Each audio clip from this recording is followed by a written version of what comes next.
Welcome to August 23rd, 2018 Planning Board meeting. Change the schedule a little bit. Mr. Siciliano's here with lot line adjustment on Thurber and Winter Road, I think? No, not Winter. Thurber and Winter. Okay. Oh. Okay, so this is, let me give you some plans.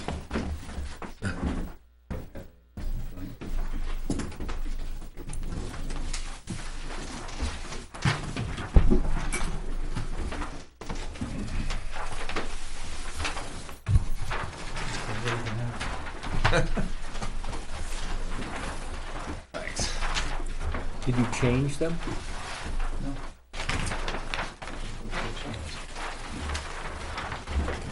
Nobody requested a change, did they? Maybe. Anyway, this is a proposal to do a lot line adjustment between two lots. The two lots are across the street from each other on Thurber Road. And we've got a parcel A and parcel B that are going to be exchanged. So parcel A is going to go with lot 10512 that's on the lake side of the property, of the road. And parcel B is going to go with 10536 on the opposite side of the road. And last time we were here, 2 months ago, you requested an attorney opinion. Did you all see it? Yes. Saw it. You saw it. I have it. I just read it again a little bit ago. What's that? I just read it 10 minutes ago. 5 minutes ago. 5 minutes ago. So that instigated you to put me on first? No, Bruce Fillmore's not here yet, so that instigated me to put you on first. I would prefer Mr. Fillmore to be here for the next item on the agenda. Oh, okay. Oh, well, that's good, like, for me. So, I mean, I read her opinion there, and, I mean, we've made more irregular lots. So, I thought you had sent it to an opinion to whether we could do it across the street like that, or across the road, or right away. And, I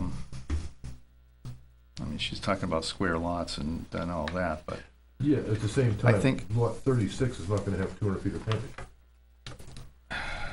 So it's going to be non-conforming. And right now it does have 200 feet of frontage in it. yeah, but that's on a private road. It's not. I don't care. Yeah, but you can't subdivide on a private road, so why should it have to have 200 You are. feet? In my opinion, you're making 4 lots. Really? Parcel B being part of lot 36 with a road in between it, I don't see that. Parcel Well- A being part of 12 with a road in between it, I don't see that either. Okay, well, And parcel 36 right now has 200 feet of frontage, even if it is on a private road, it does have the adequate frontage. And you're going to reduce it towards non-conforming. Down from 200 point something to 184.2. well, 197, 197, Oh, yeah, 197 almost. 198. Reducing it to 184 because then you have frontage in Winter Road. Well, I walked onto lot 12, and there is a drainage swale going down. I'm looking at, this parcel A could be beneficial to lot 12 for future septic area. I mean, You can do that with an easement also. that's true.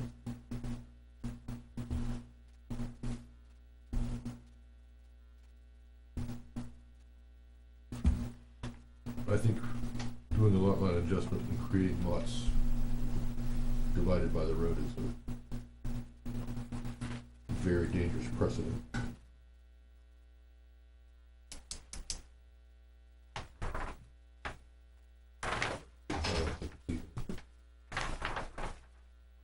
When the ownership of the road is not part of the lots, I don't see how you can have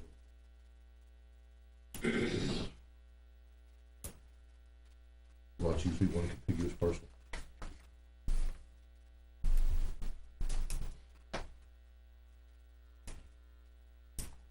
When you do the same thing out with some type of an easement,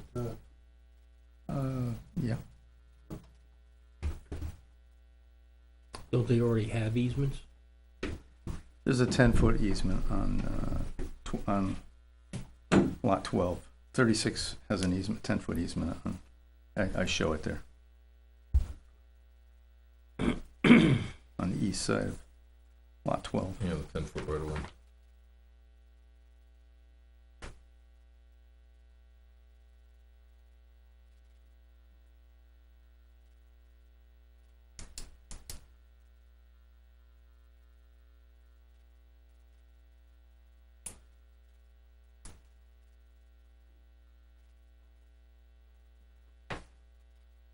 Anybody else have any questions or comments?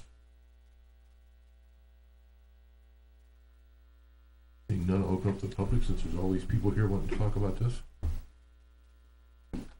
No public comment. I'll close the public comment. I got one question. I'm looking at it now, it says the right of way, 30 feet wide, that's not Third Road itself. Yeah, it is. All the way with a well in the middle of it? Yep. Okay.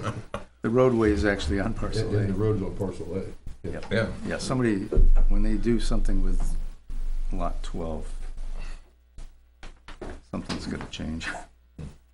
You may want to read him the legal opinion. I don't think it went to everybody.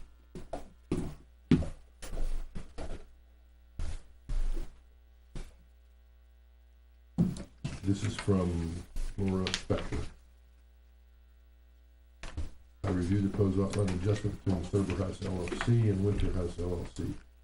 This is an interesting proposal because the new quote, lots into quotes, close quotes, it consists of two separate areas not adjacent, separated by a right-of-way which neither parcel owns. I do not believe such a lot line adjustment is permitted because it would create lots which do not comply with the zoning definition of the term. Specifically, the zoning ordinance requires the new lots be four-sided and rectangular shape unless extenuating circumstances such as existing lot lines or similar conditions required to be different. Here, the only extenuating circumstance is that lot 36 does not have water frontage and lot 12 is agreeable to giving it. Because the newly proposed lots do not comply with the zoning ordinance, I think the planning board should properly deny this lot line adjustment. The owners can then either take an administrative appeal to the ZBA or seek a variance. Ultimately, the property owners could simply grant easements to the other to allow them to use these parcels of property, which would require no improvements at all.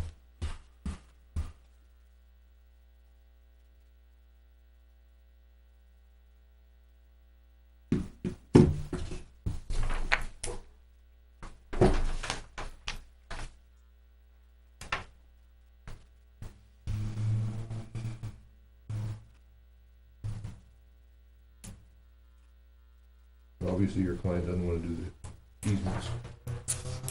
What to do? There's more value to having ownership on the water, obviously. Sure.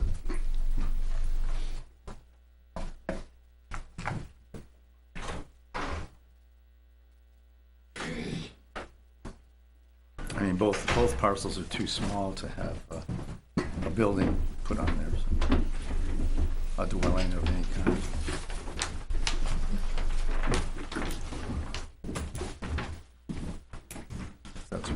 If that's a concern, as a separate building. I mean, we're not creating separate building lots.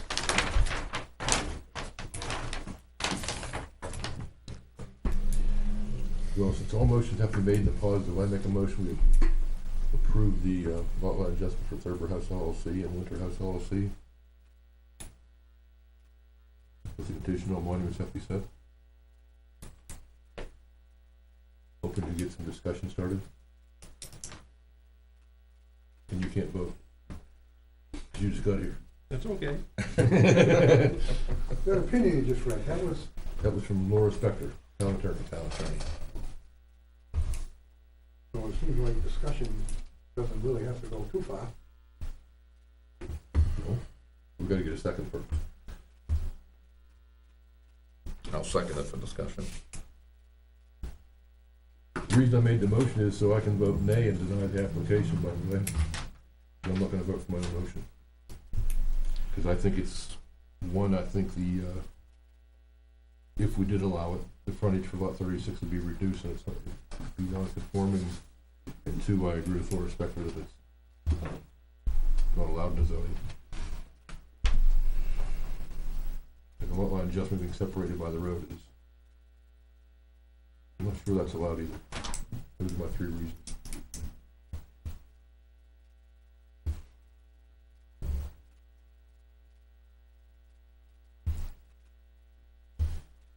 Any further discussion? Well, just to get a handle on it a little bit, it looks like lot 105/36 is accessed by this Thurber Road. They both are, and apparently. I think 36 is access from Winter. Winter Oh, it is? Road. Oh, okay, oh, it shows that, yeah. So, in the other lot, has that driveway across the right of way, lot 12, right? Right.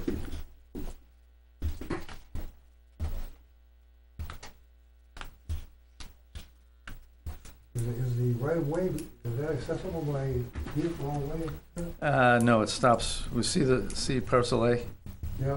See That's that it. little, that's the turnaround for Thurber Road. That's the way it was constructed, So it isn't even in the right of way. correct. There's a pole there, on the side of, where are we? On the south side of Thurber Road, right there at the corner. And then the driveway goes across, and the well's in the right away there.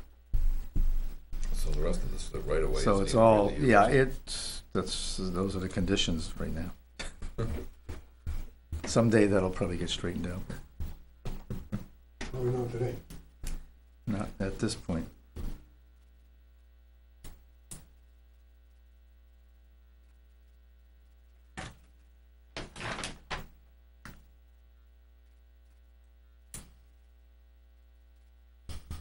We're waiting for a motion? I already have a motion in a second. I was waiting for more discussion if there wasn't. Seeing none, all in favor? Opposed? Okay. Abstain? Okay. Would you restate the motion, please? I made a motion to approve the lot line adjustment pending having the monument set. With the condition of monument set. Jack seconded. All right. To call another vote. Yeah. All in favor? Opposed? Opposed? Nay. Abstain. So the motion failed 3-0. So now you go to the zoning board. Okay, thanks. Okay? Nope.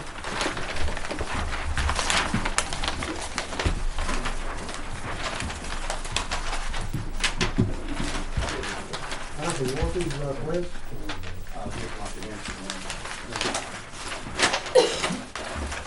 I think you do a pretty good job rolling it up. That's your expertise.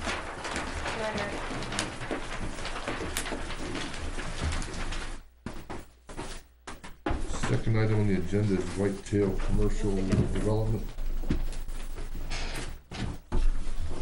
Mill Road. We have received plans last week, I believe. We have received, What was the last one? what was the sheriff's? Copy for the small one. Okay.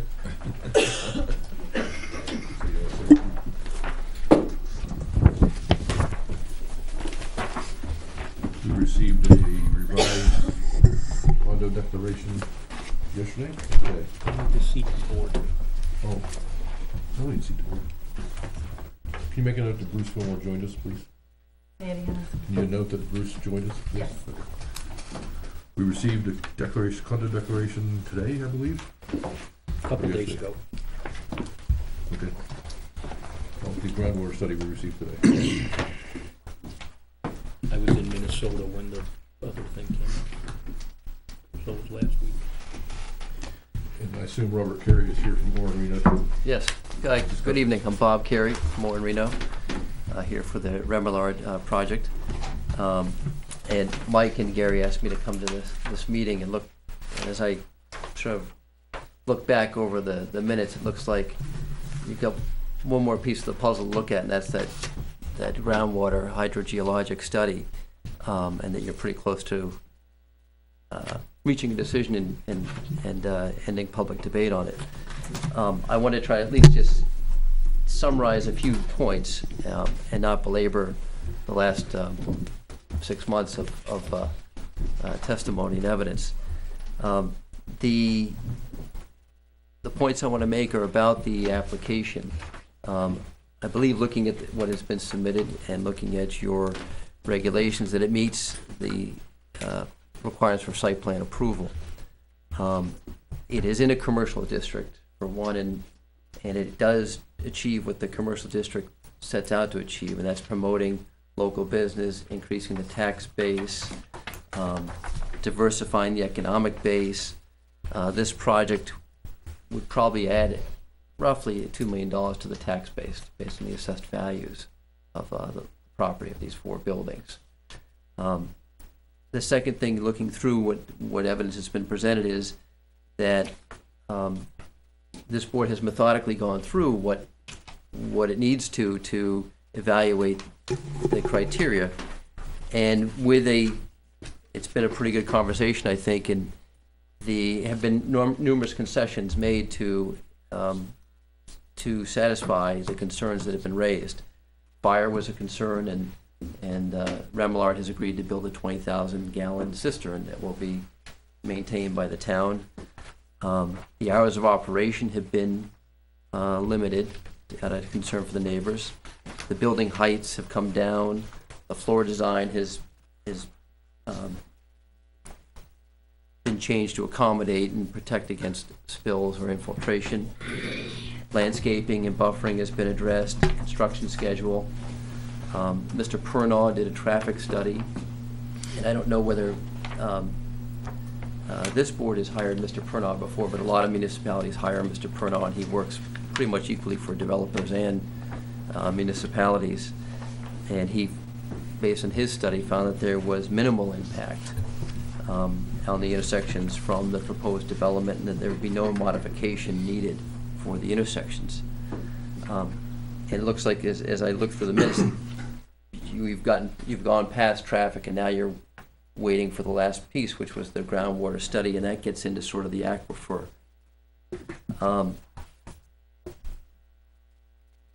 What you have, a benefit you have with this, looking at this project that you don't always probably have, is you know how this landowner did on the adjacent property. I'm not aware of any issues with the use of the adjacent property, and when the well testing was done on the Rice property, it was negative. There was no contamination. So you know that it's been a responsible use to date, and you get a known quantity in the Remillard landowner. It is over the aquifer, but you do have a detailed and a comprehensive section in your zoning ordinance to address projects over the aquifer. And this commercial development is allowed by right in the aquifer district in this situation. The conditional use permit is connected to the aquifer as well, and because this is a contained system, a closed drainage system, there wouldn't be any direct infiltration into the ground. You've got paved areas with catch basins, and I know Mr. Dahlberg has gone over this. These catch basins would collect and filter runoff, and they get piped to the stormwater management area, which has a forebay for sediment and then an infiltration basin. DES, in granting The AOT permit and also the shoreline impact permit has also reviewed the plans and issued those permits.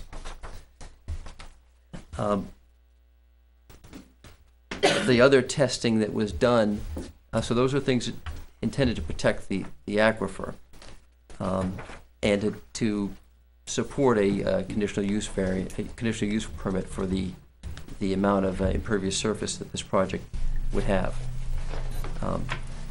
Other well testing that was done, that is also part of the record, shows that there's been no contamination in other areas of the site. So you have something to fall back on and some historical use to look at. And the proposed use is going to be the same. It's the same sort of small commercial businesses that serve Weare and serve surrounding communities. So it looks like at every step, with legitimate questions, that there's been concessions and agreement to address any concerns that this board has had, and that the neighbors have also raised, and that the cliffhanger from the minutes in the last meeting was the groundwater study, and now you have it. Fortunately, it's not a phone book. It's pretty succinct, and it makes just a few points that you can evaluate, and also Mr. Dahlberg can address as well. The first is that they found no evidence of prior contamination.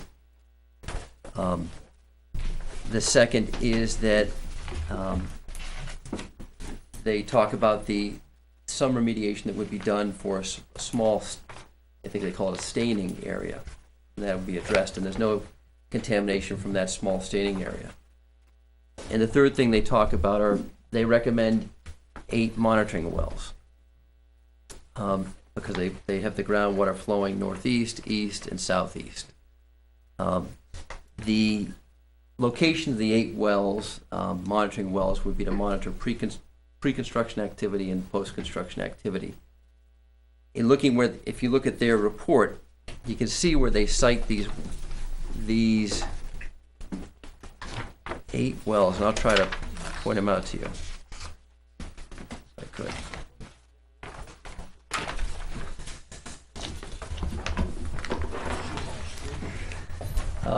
I think Mr. Dahlberg's position is that 4 wells would be sufficient, but and he'll explain that, but the 8 wells they talk about, there are 3 of them that are for the existing buildings. If you look at their page 6 of the report, wells 6, 7, and 8 are up here. Page 7 has the diagram of the wells. The 2 pages. Page 6 talks about lists them all. Okay. And 6, 7, and 8, the last 3, are up here. And you already know from the test results from the Rice well and the other tests that were done of other wells on the property that there's no contamination. So the report doesn't say why, based on those findings, that they suggest 3 other wells on the adjacent parcel. But the other ones are sort of in that northeast, east, and southeast area to accommodate the ground flow, the water flow.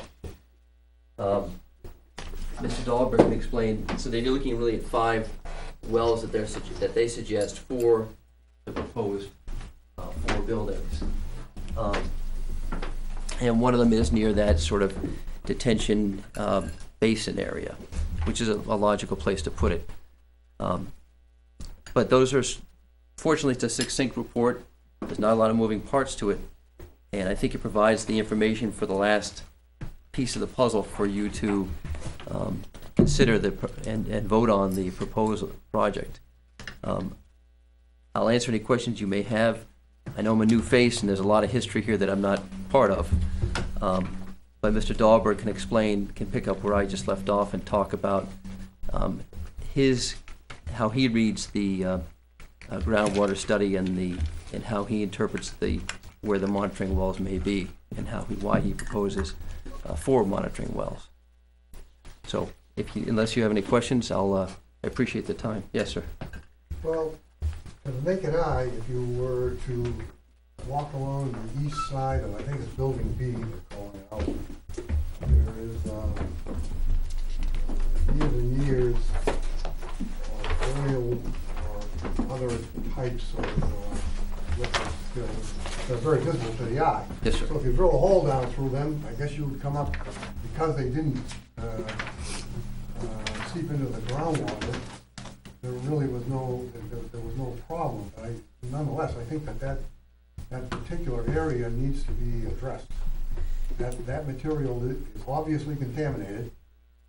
It's just that the methods used to determine no pollution just didn't take that into account. Would be my opinion, that is. And they're right with you, because it's on page 1 of the report. They talk about in the second to last paragraph. And they say they would expect some de minimis inadvertent releases of various petroleum-related vehicular fluids. But they say additionally, we understand that an area of minor superficial soil staining to the east of Building B, which is what you're talking about, is scheduled to be excavated and removed for off-site disposal. So they've got that right on page 1. But that's definitely something that they caught, and that you need to consider. Thank you. And if I may, that is part of the enforcement action that's being taken, that soil is to be removed and that entire area is to be paved. It is noted on the plan.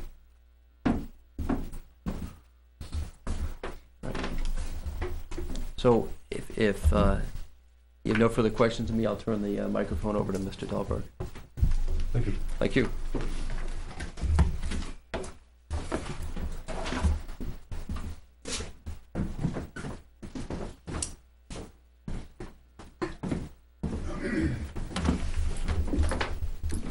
So last month, I had asked at the end of the meeting for an itemized list of the outstanding things that we needed to address on the plans. And I received 15 item list from Craig. And we have added all those items to the plans. They're all minor notes, belt and suspenders type of approach. We have amended the condo docs to reflect the comments that were made by the board. I don't know, I kind of doubt that your attorney has had a chance to review them, but they're all minor and it's really straightforward. I did notice that it still said no.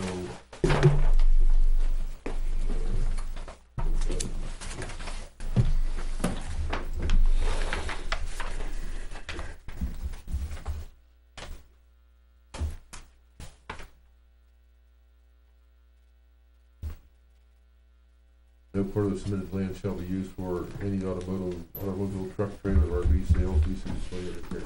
It's still there. Page 10, in case you want to take another look.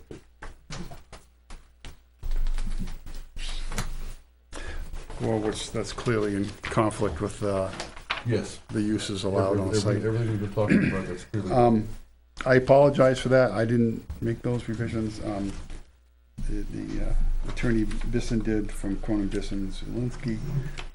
One of the other major items is that we have shown the cistern, the 20,000 gallon cistern location, which is shown on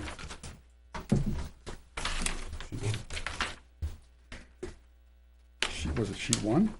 Yep, sheet 1. After speaking with the fire chief and the fact that they're all steel construction buildings, we don't need a 30,000 gallon cistern. And the cisterns today that they make, there's probably a half a dozen manufacturers out there. They're prefab, just got to be plumbed up. It's actually a pretty nice little system. So we've agreed to do that, and the fire chief said that he was going to write a letter and submit it to the board.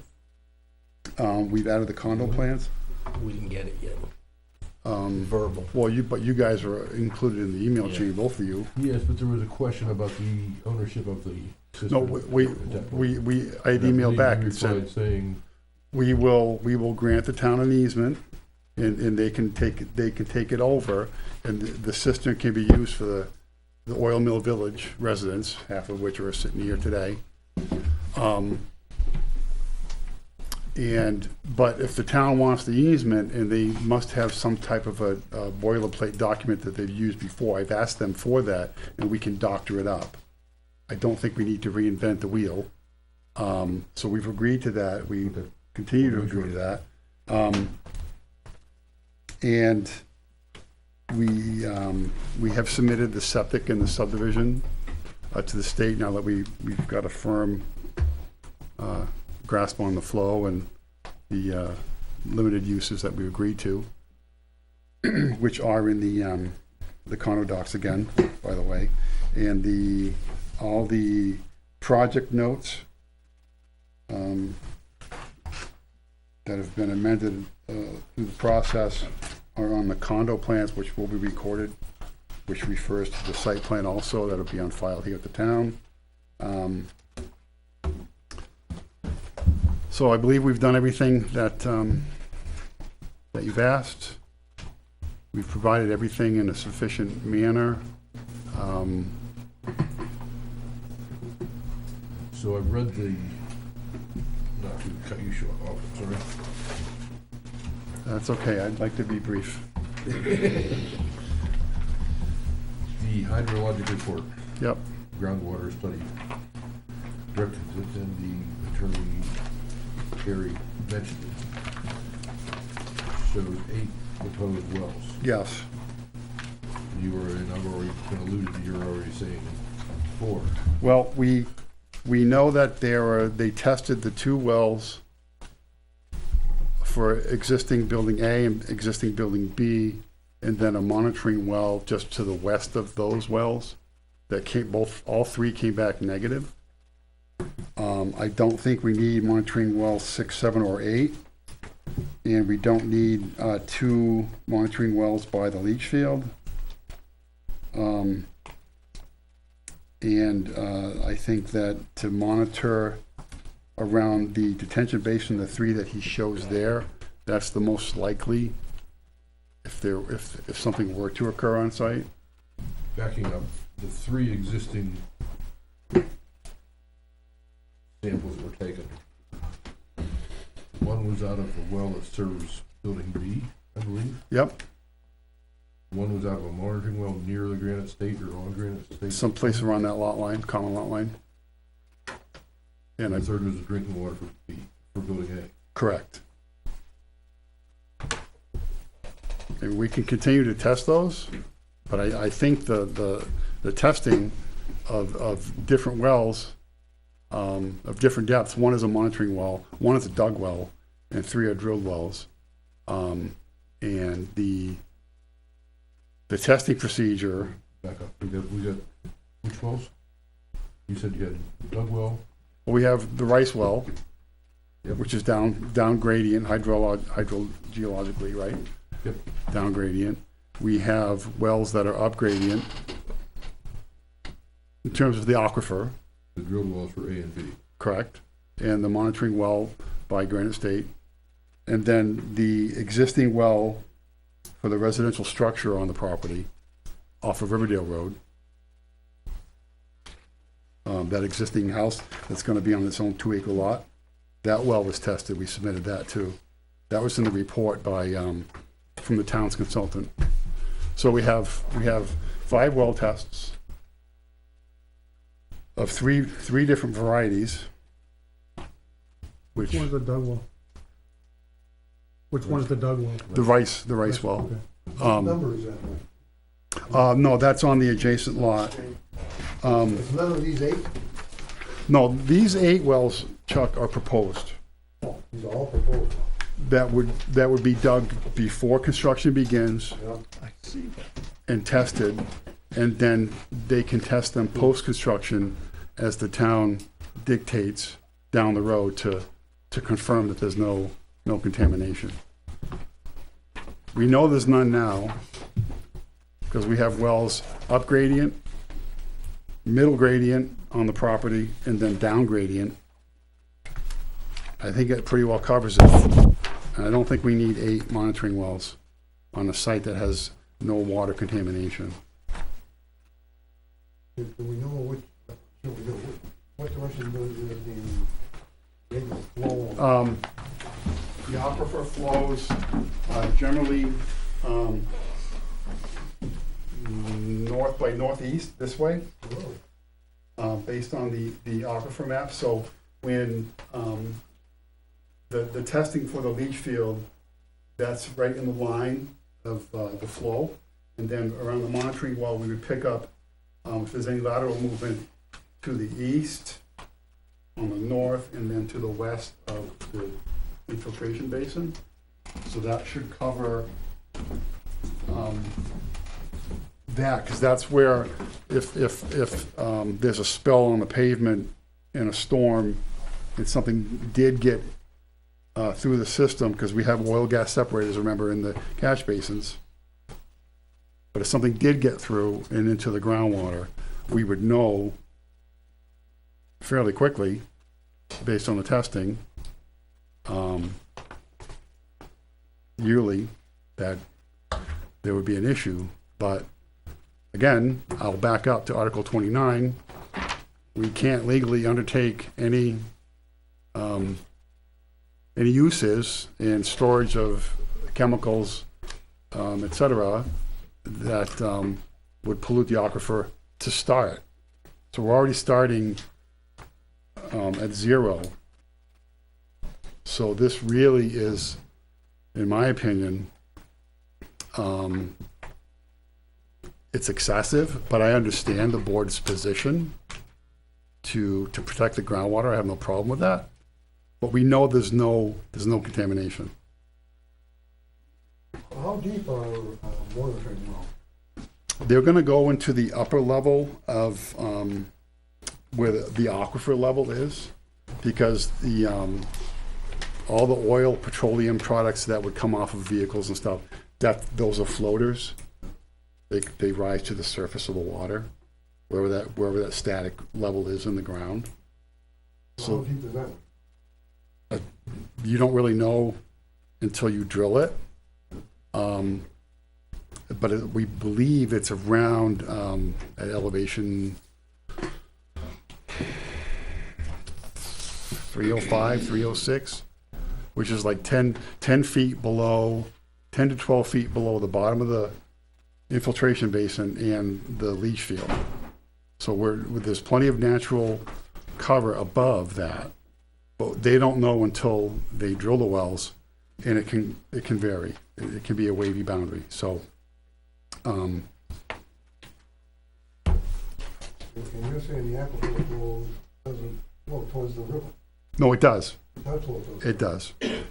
But based on the USGS map and their directional arrows, it flows northeasterly. So to ensure, that's why there's the 3 wells around the that covers 3 sides of the infiltration basin, because the water's flowing northeasterly, and some of it could run laterally, meaning east-west. Could you restate your proposal? Okay, I think that we would eliminate M6, M7, and M8, and M5. Because M4 is situated where I think that the water flows in line with, So you're saying replace 6, 7, and 8 with the existing monitoring well and the 2 drilled wells? correct. And we don't need M5, and then M1, M2, M3, and M4 would cover, because everything flows that way anyways.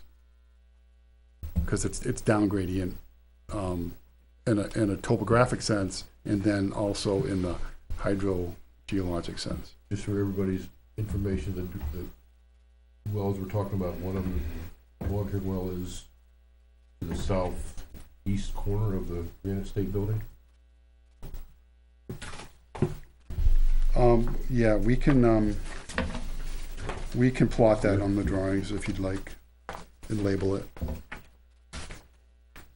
And the other 2 is drinking water for the other 2 buildings. Right up against the Granite State Building?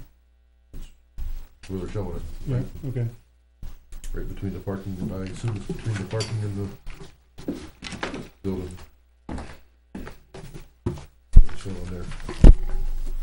So really, you're replacing 3 and saying, you don't wanna drill 5 is not necessary. I don't think 5 is necessary, because the proposed leach field is the enviro septics, and they treat the effluent quite well. The water's the effluent's pretty much 99% pure when it's done being treated by the system. And you agreed to yearly testing, just not the same. Yep. It didn't say that That's the before. same as everybody else. So It didn't say that before. um, I've well, written down 3 or 4 different places back there. I was looking through here to see if they had a recommended schedule, and they didn't. I think I had spoken with Eric Teal at HDE and said the board wanted to do it yearly, so in conformance with their other requests, their requests for other sites. Let's finish the groundwater conversation. What's the board think of replacing 6, 7, 8 to 3 existing wells?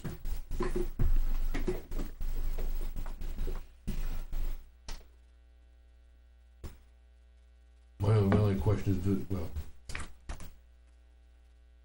what depth of existing drinking water wells? Do we know that? That's on, I believe that's on their,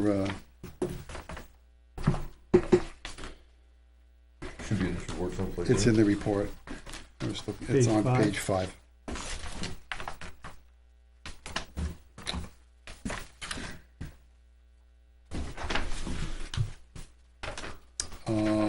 Building B, Different report.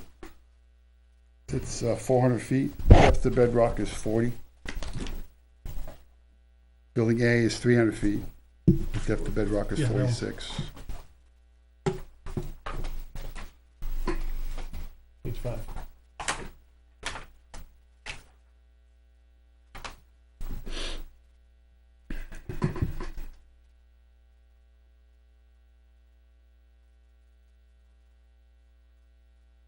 Uh, 397 and 401 Riverdale Road, I'm not really sure what those are, but they're 200 and 420 feet deep, and their depth to bedrock is 10. And Gilman's across the street from the existing house. Well, it's 165 feet deep, and it's 76 feet to bedrock. Would it be highly unlikely that any of those drilled wells would ever be contaminated, no matter? Well, I guess it depends on the severity of the spill and, You know, the contaminant. I mean, the contaminant. MTB is gonna show up before a lot of other stuff. Right, right. But that's all zero. Everything is 0, 0, 0, 0, 0. You guys have the report from the town consultant. You have the copy of the Rice well test, and you have a copy of the well test on the existing house on the property.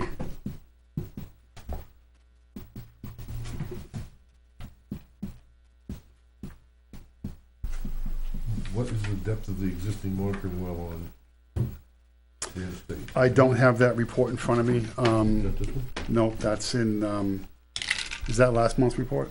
By the town's consultant? Yeah, it should be in that one. That's the It should be in town that one. consultant. This should be very similar to this style report.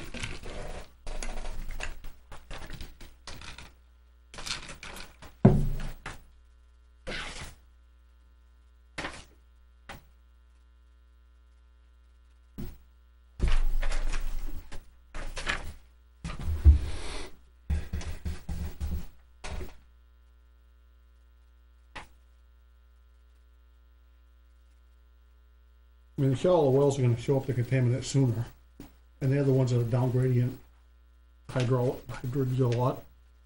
Yeah, that'd be logical. From the site. I don't know why I said it. Honestly, if there were an issue around building B, that's directly in line with the flow between, on a line. The Rice well is on a direct line from that Building B. building B, the way the hydrogeologic gradient runs. If there were an issue, that's where it would be And that's a seen. dug well, so that would. And that's a dug well. So that's subject to the flow, and that gradient would pass, it's not that far away, over 30 years of development on site, it would run right into that. Because when you either drill a well or you dig a well, there's a cone, Oh, yeah. like the end of a tuba or something, right? Yep. There's a cone where it draws the water in. It's not just a straight shaft. Right. So that can extend, 30, 40, 50, 60 feet in all directions around the well, and it pulls that in. But you have the Rice well test, and it's clean. Could we,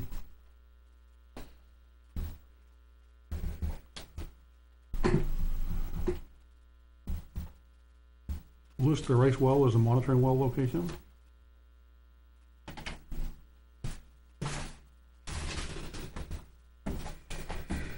Well, I guess we couldn't go on her property and test it without her permission. But it's been there it's been there. Gary's developed the first building in '83. That's 35 years. Same exact business. And I'm very hesitant to do that. Because what if, the Rices sell the property and people don't want to let us on? And plus we know there's no contamination.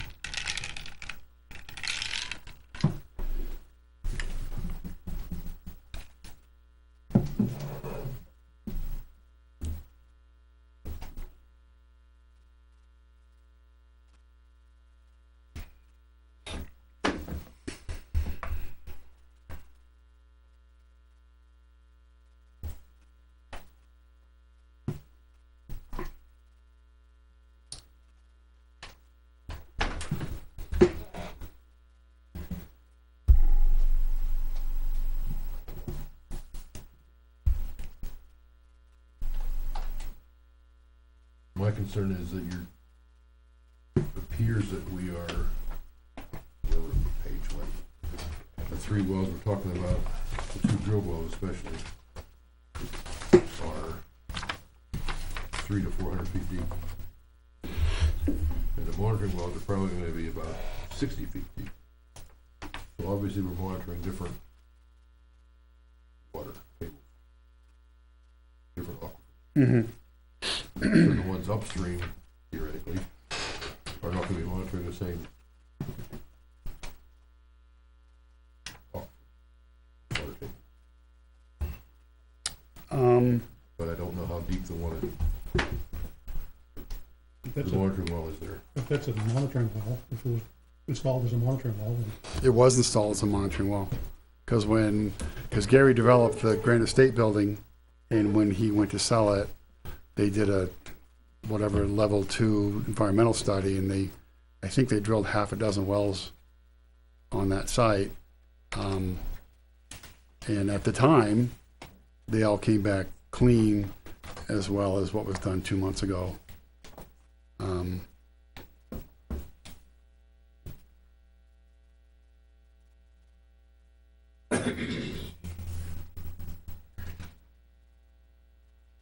do you know where the other wells are on that site? You said there's half a dozen of them? They're all destroyed. Oh, except for that one? They were all Paved over and built over. and machinery ran over them, and they couldn't get access to them. I believe their report speaks to that. Yeah, it did say something about a couple of them were inaccessible.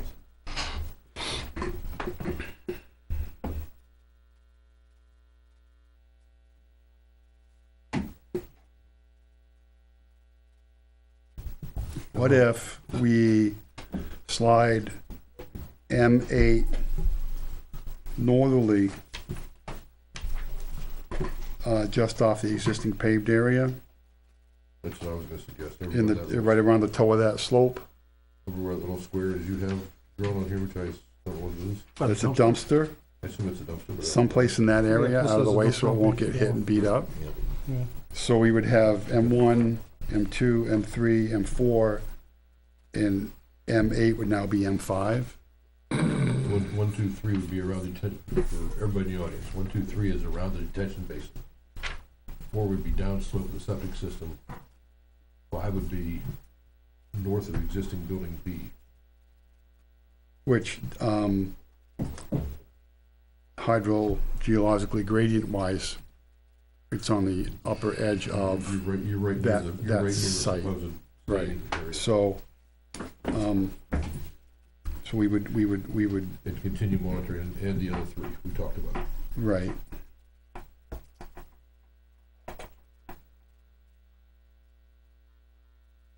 I personally think of that. I like that approach. And we're getting down slope of the existing 2 buildings with that M5. And that satisfies that flow without us potentially being able to get onto the Rice property Right. in the future. Right. The same path. Same path. Because we're loaming and seeding everything on the west side of that building anyways. That's open gravel now, so all the work yard area behind or to the east of building B is where the activity would be. So that makes more sense.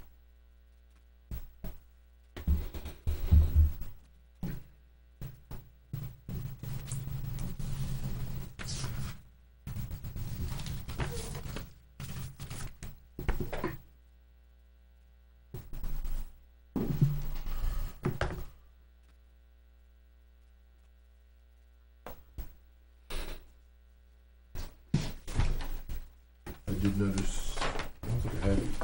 I did have a couple of it. I'll shoot it first.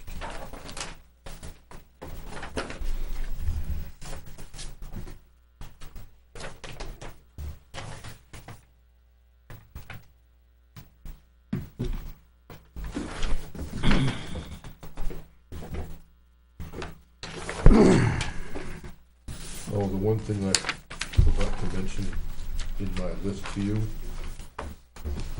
and probably the reason being I put the plan over like this and then put it over like that, is that construction fencing around that little point. Okay. Oh, what sheet is that, Craig? 6. You said you show construction fencing on the top of the slope. It touches on the property line of lot 204, but it doesn't continue towards that mark. Towards that Yes, well, yes.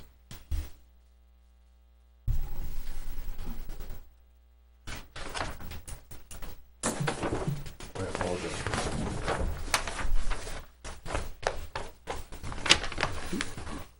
You said there were a couple things, or was that it? On page 7, the snow storage isn't the same as it is on page 4. I think 4 has been corrected, page 7 didn't get corrected.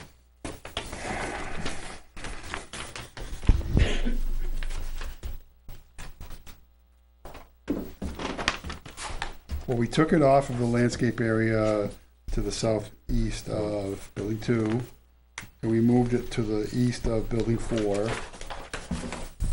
On sheet 4, The size of it behind building 2 is different. Yeah, they're all different. And especially the one with the little triangular island when you first come in.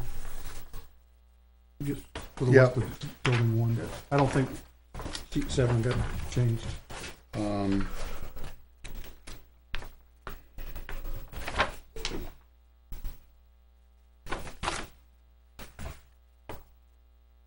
No, he did not, the drafter did not update the landscape plan. In that area, he did show it east of building 4, but he failed to mimic it on that triangle, like you said. So we'll make sure that gets done. He did take it out of the landscaping though, I see that. Right.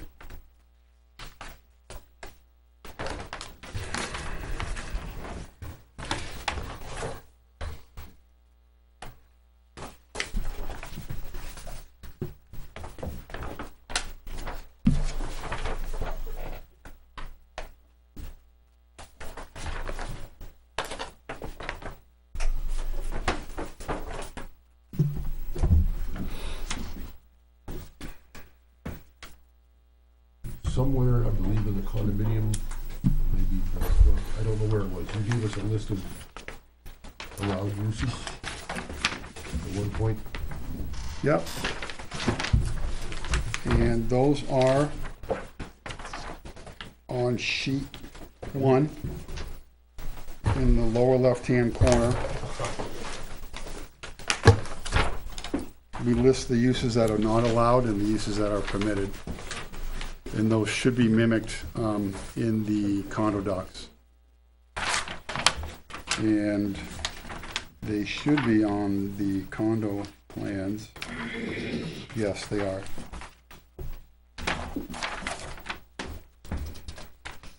Here's one. Here's the photo. No. Sheet 1. Oh, it's here. Okay, all right.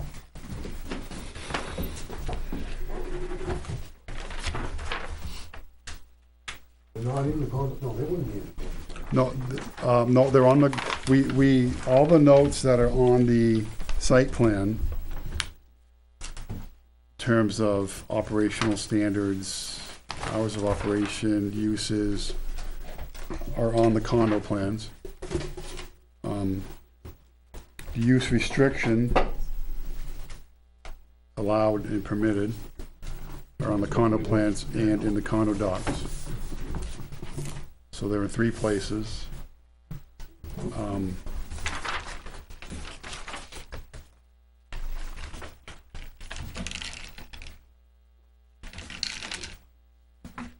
So you have on the condo site plan,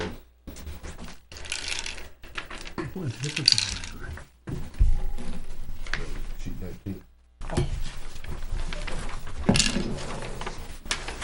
You have addresses 1, 2, 3, 1, 3, right? 2, 3, 4, 5. Correct. Okay. The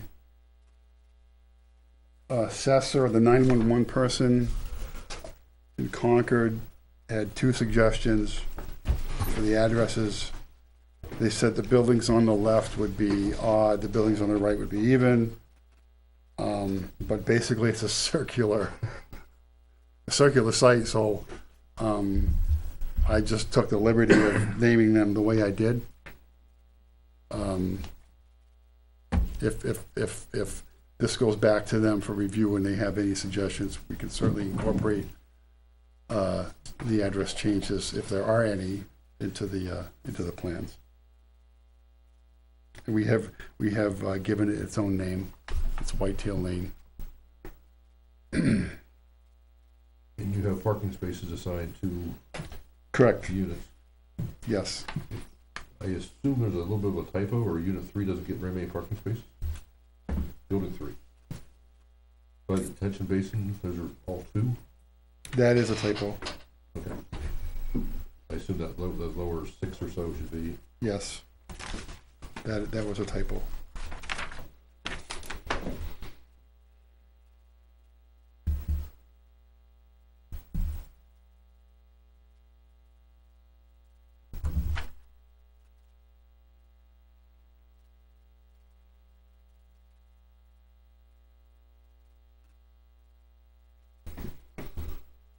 So your limited common area is gonna be the parking and the wells, basically. Everything else is gonna be common.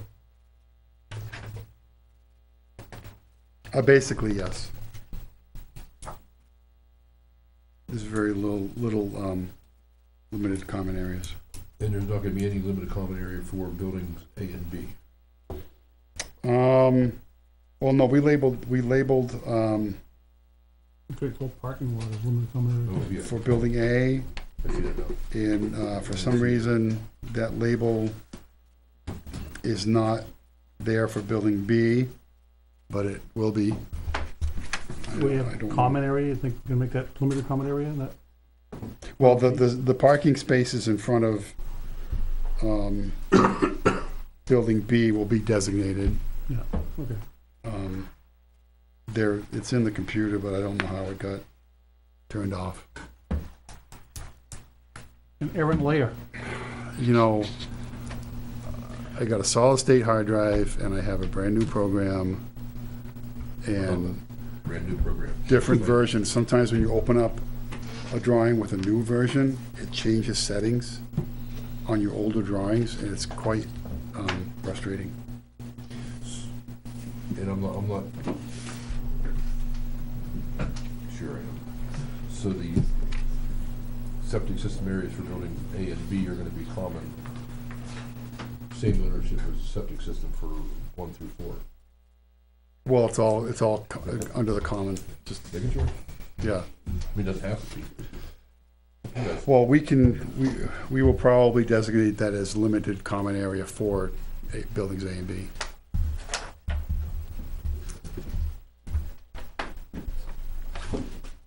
The only questions I have pertain to outdoor storage and work, meaning I don't wanna see any anything stored overnight outside or any work performed outside the unit. What do you mean, anything stored outside? Any, Employees' trucks, dump trucks? I mean, no overnight outdoor storage of any kind, including vehicles, other materials necessary for the unit owner's business. A note I dreamed up at 6 o'clock at 5:30. And no work to be performed outside the unit.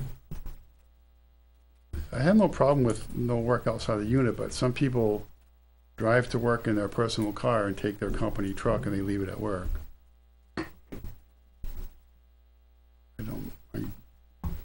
So is a personal vehicle be left at work? During the day, I don't see, well, that says no overnight storage. No overnight outdoor storage. You leave there all day, you can't leave there all night. yeah, but what about Company truck then. the company trucks that stays there overnight?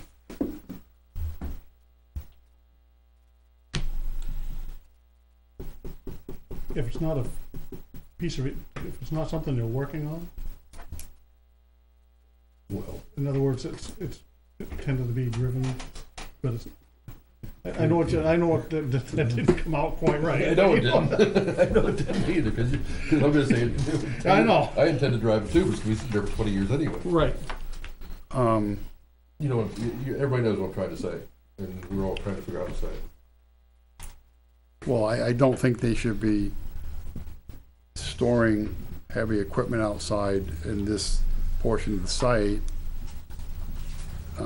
that's under repair or, And that's what he's, that's I find, but, distinction. you know, Yeah. personal, or company vehicles that are driven on a daily basis don't normally pose any issues whatsoever. Yeah.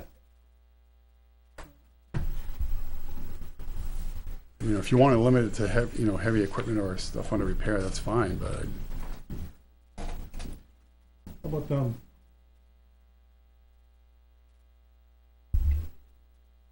customer vehicles or vehicles intended for resale?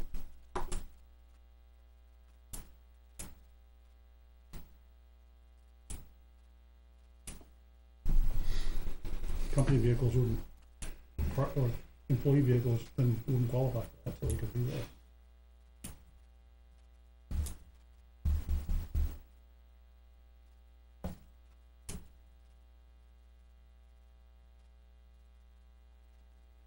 How about if I said no overnight outdoor storage of any kind, excluding company registered and inspected vehicles?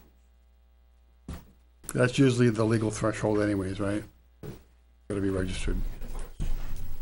Instead of including everything, exclude Yeah, vehicles. yeah. Registered and inspected.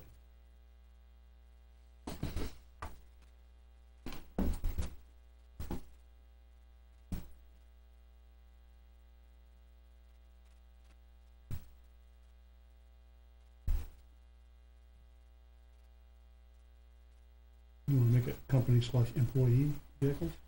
No.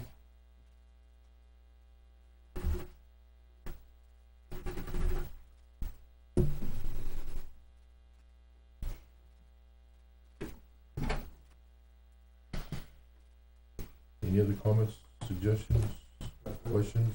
I'd like to make sure I understand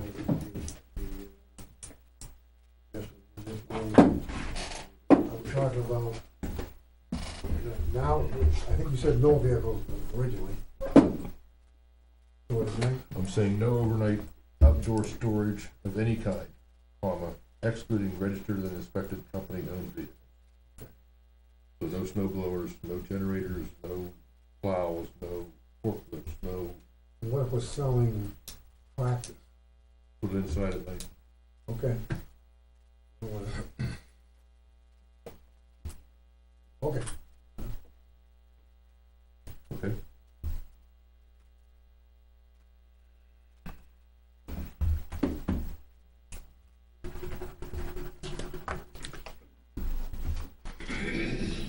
I think that really hamstrings, some of the businesses that are allowed and permitted under the law. I mean, people drop their cars off for minor repairs the night before because it's convenient. They're registered and inspected.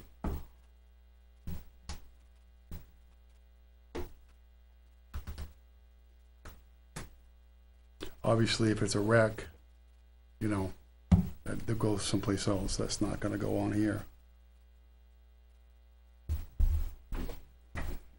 Is that one of the uses? Just it takes a lot of service. The wreck takes a lot of service, that's all.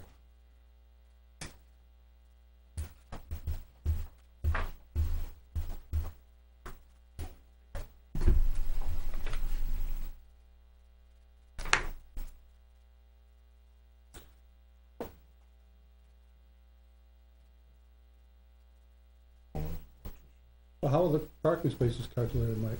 They calculated on employees? I don't know. They must have pulled the formula from the ordinance. I didn't- So they're not calculating in storage of, Well, let's be realistic here. The types of businesses that have gone on here for the last 35 years, if you drive down there and look, 85% of those spaces are empty on a daily basis of the existing buildings. You don't have trouble finding a parking place, no, you do not. You do not. And based on the uses that we've limited the units to, none of those are high volume uses.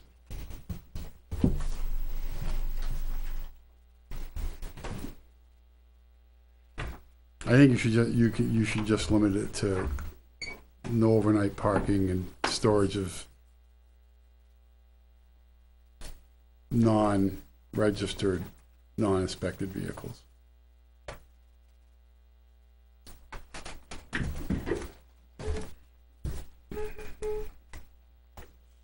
On your plan, that Mike, you're gonna make an adjustment, it says because the permitted uses are motor vehicle and equipment sales and service.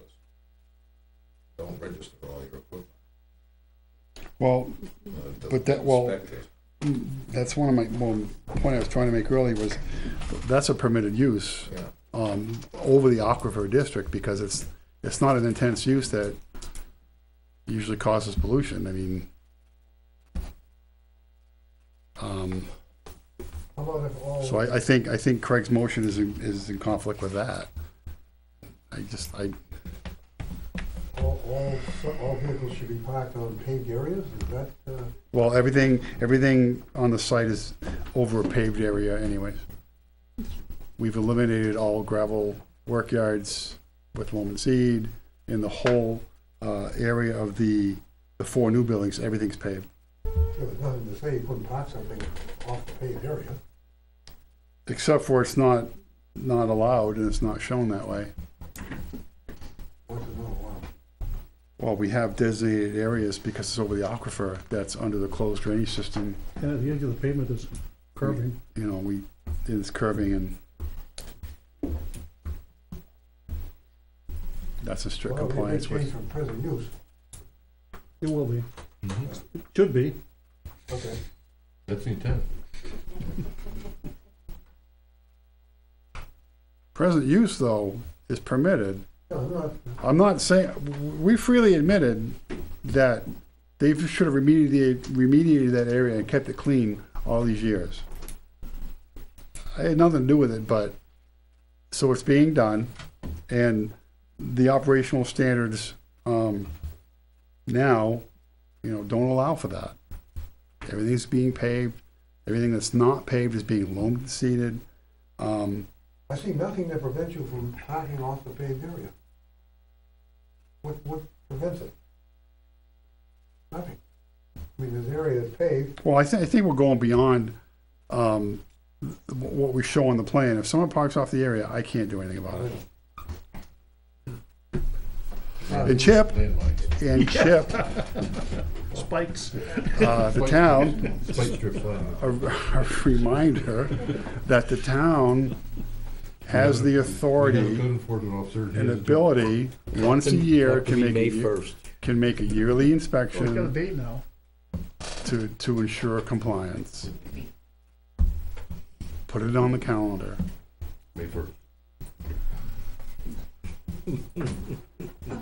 But don't show up May 1st, show up May 3rd. On my birthday. Good idea. Well, the new guy can go on the 1st. Anything, any other questions, comments from the board? Before the public?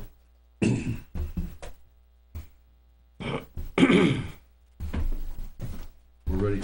I'm gonna ask that we limit it to anything new. We've beat this horse for 6 months. This will be our 16th and 17th hour in this room. We've done every study you've asked. They don't believe any of it. They're still not gonna believe any of it now. How about if I have them make it brief, unless there's something new? Look, but I'm gonna stand up and rebut if we go down that road of impugning the character of the licensed professionals that prepared all these studies. I don't believe they'll be doing that. That's good. I'm done. I'm not gonna take it. I personally have used, I haven't used the one that town had, I personally used the other two engineers many times. Many times. I know Eric Teal personally, professionally, I know Steve Pernoff personally, professionally. I'm not gonna step down because of that, trust me. Because every surveyor and engineer in the state knows those pretty well. Pretty much. Anyway, we'll open the public hearing, for public comment. Anybody from the public like to speak? Anything new? Please kind of keep it to anything new. My name is Linda Beliveau. I live at 367 Riverdale Road. I've always been told that this is part of the democratic process. I feel offensed. I feel as if my rights are violated when you say I have to limit it. I don't think that's very fair. It's part of the democratic process. I live in the area. I have a vested interest in the area. I know that the aquifer it's in the zoning. This is a significant aquifer. We're very concerned because of the history of the area. I just heard it admitted that the use was not appropriate. That's my word of it, that it should have been cleaned up a long time ago. That's why we keep revisiting it. That's why perhaps we're a little concerned, or I'm concerned about the drop from monitoring wells from 6 to 4. There's 2 bodies of water. I didn't see anybody pull out the map. The aquifer is significant. The transmissivity map is pretty clear. It goes in. Excuse me a minute, we've changed it from 8 to 8. Okay. We've just changed the location of the wells. We didn't Okay. change the number of wells. I'm just saying that I didn't see anybody pull out the map. The map, pretty much it's a significant aquifer, and the transmissivity goes in pretty significant directions. So I'm here to say that I'm hoping that the board's going to decide to make sure that the monitoring is sufficient to protect the drinking water for the town. This is a tri-impact sort of project, so it impacts New Boston and Weare. So we're sort of here to represent the drinking water of the town. In looking at the condo docks, it does say that there are a lot of uses that are not permitted. All of the uses that are currently permitted, and I think proposed to be permitted. So I think that goes back to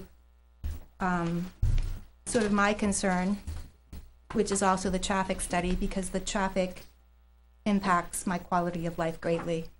$2 million If I may, economic first of all, value, quality of life value. let me answer. Okay, The condo docks are out of our control. They can be changed anytime without our consent. okay, That's why the use are listed on the plan. okay. So we're trying, I think the thing that makes it difficult for us, we have a vested interest and we don't have access to a lot of the information. but we're here as good stewards of the town of Weare. We're here as good stewards of the neighborhood, and we're here as good stewards to be a neighbor of this Gary Remillard and his development. So not having all of the documentation presents us at, sort of at a great disadvantage. So we keep coming up here to try to get information so that we can feel safe and we can feel assured. So the traffic study, it's not as if we're putting anybody down. We're just confused. There's different people who have different perspectives on the matter.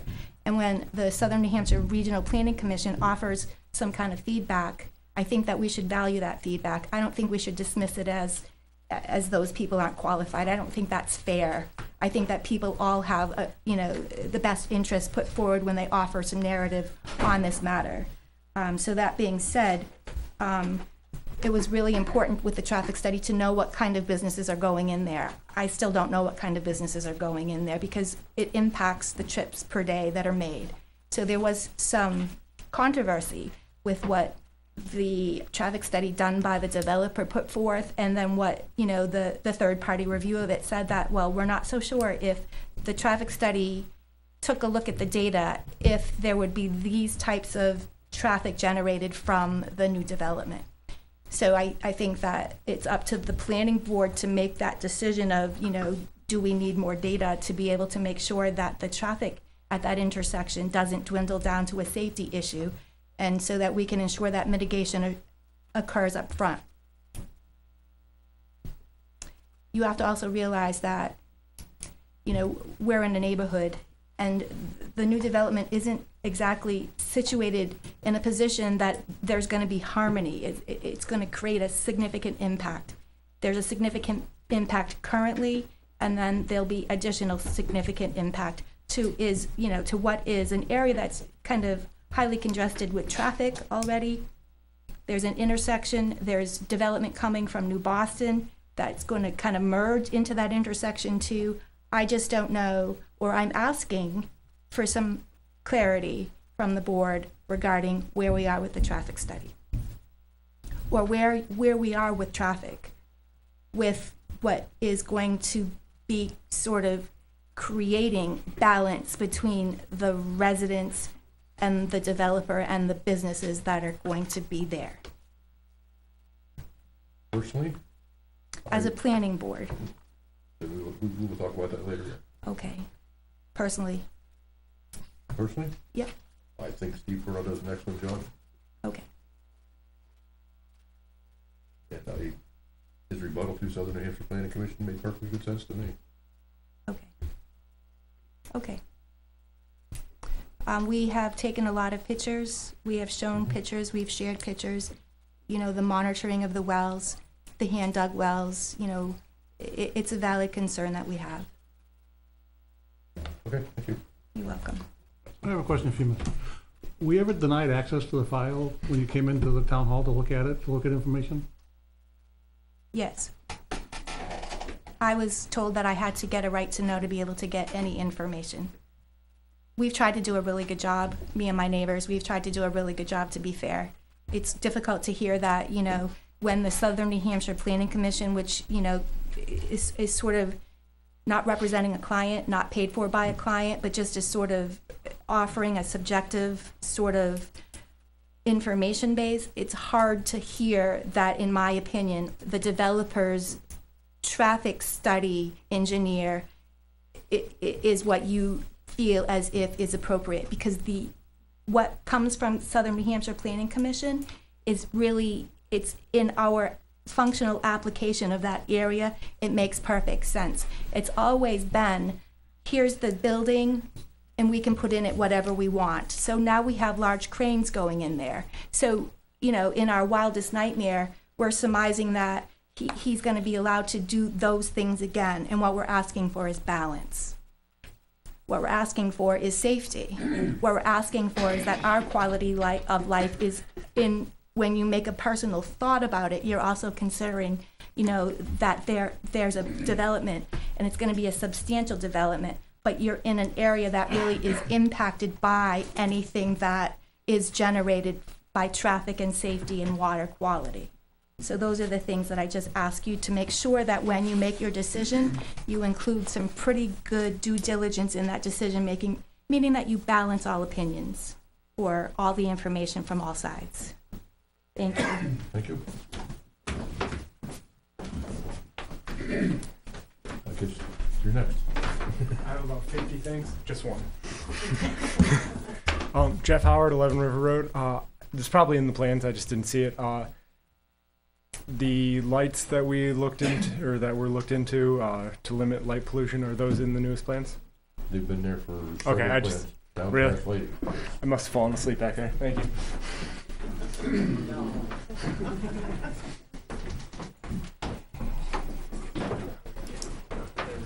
I'm Sheila Cleveland of 368 Riverdale Road.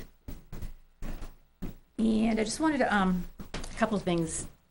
Vicki Rice stated a long time ago that her well goes up and down by the river. I just wanted to put that out there because of her.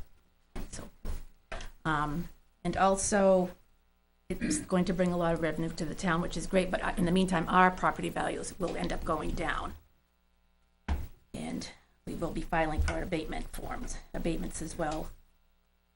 And now there's going to be up to 30 businesses allowed in those, is that correct? Yes, 30 was always the number, and they started including building A and B. The Oh, I thought it was 20. 20 new ones. 20 new ones. Oh, 30 total. so that was when they did the traffic study, they took that into consideration as well, the 30 20 new. businesses. The 20 new, they took it up. 10 existing. All right. Oh, the what, the Yes. 10 that are down there now? Yes. Oh, okay. And in the condo docs, is there, I know Neil mentioned about having additional insurance for Yes, he any did. pollution, catastrophic events that happen. Are there, I only saw the fire and the liability insurance in the docs. A little bit of research I did.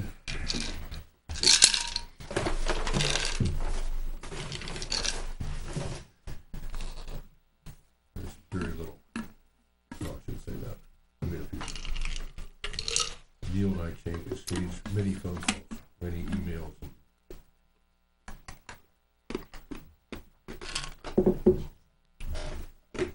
Basically, it came out to somewhere around 50 grand a year for the insurance.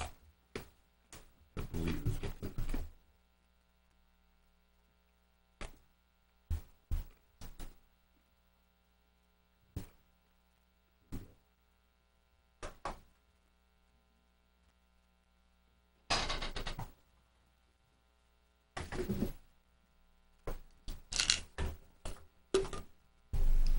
Yes, it costs somewhere around 50 grand per year for the entire site. I personally am not ready to put some kind of 50 grand number on the site for, But that is going to be in the condo documents as far as each, not right now, no, it's not. it's not, because it was mentioned, so. And what about the no salt usage? Is that in the It's on docs? the, It's on the plans. that's note Okay. number 27 on the plan. Okay, and are we gonna be able to or can I get a copy of those plans at all, or? Yes. Have you ever been denied anything? No. Thank you.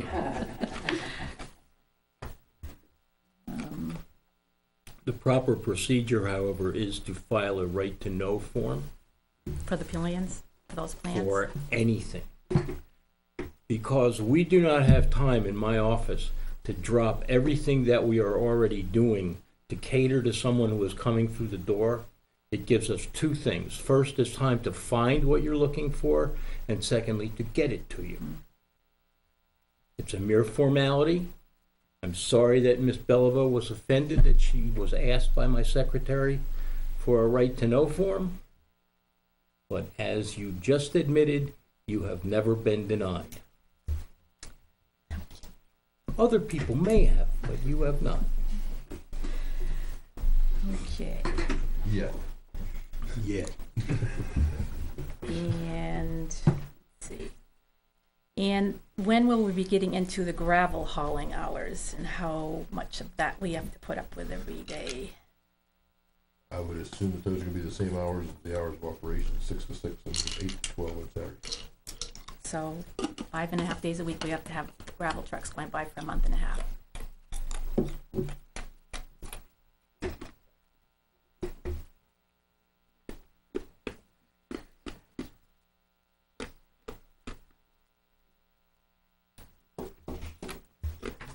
And there's nothing to do, nothing else we can do about that?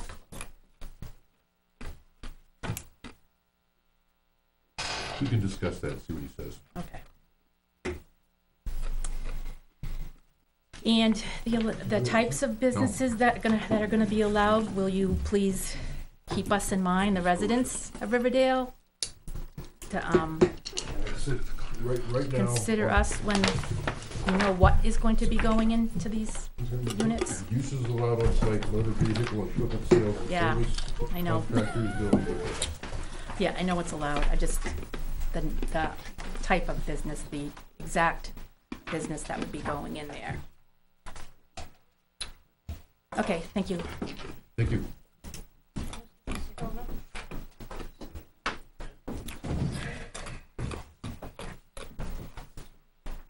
Yes, sir.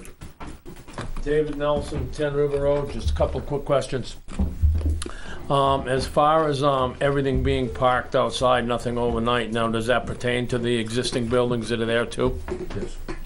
Okay, so once it goes into effect, if it goes through, whatever, okay.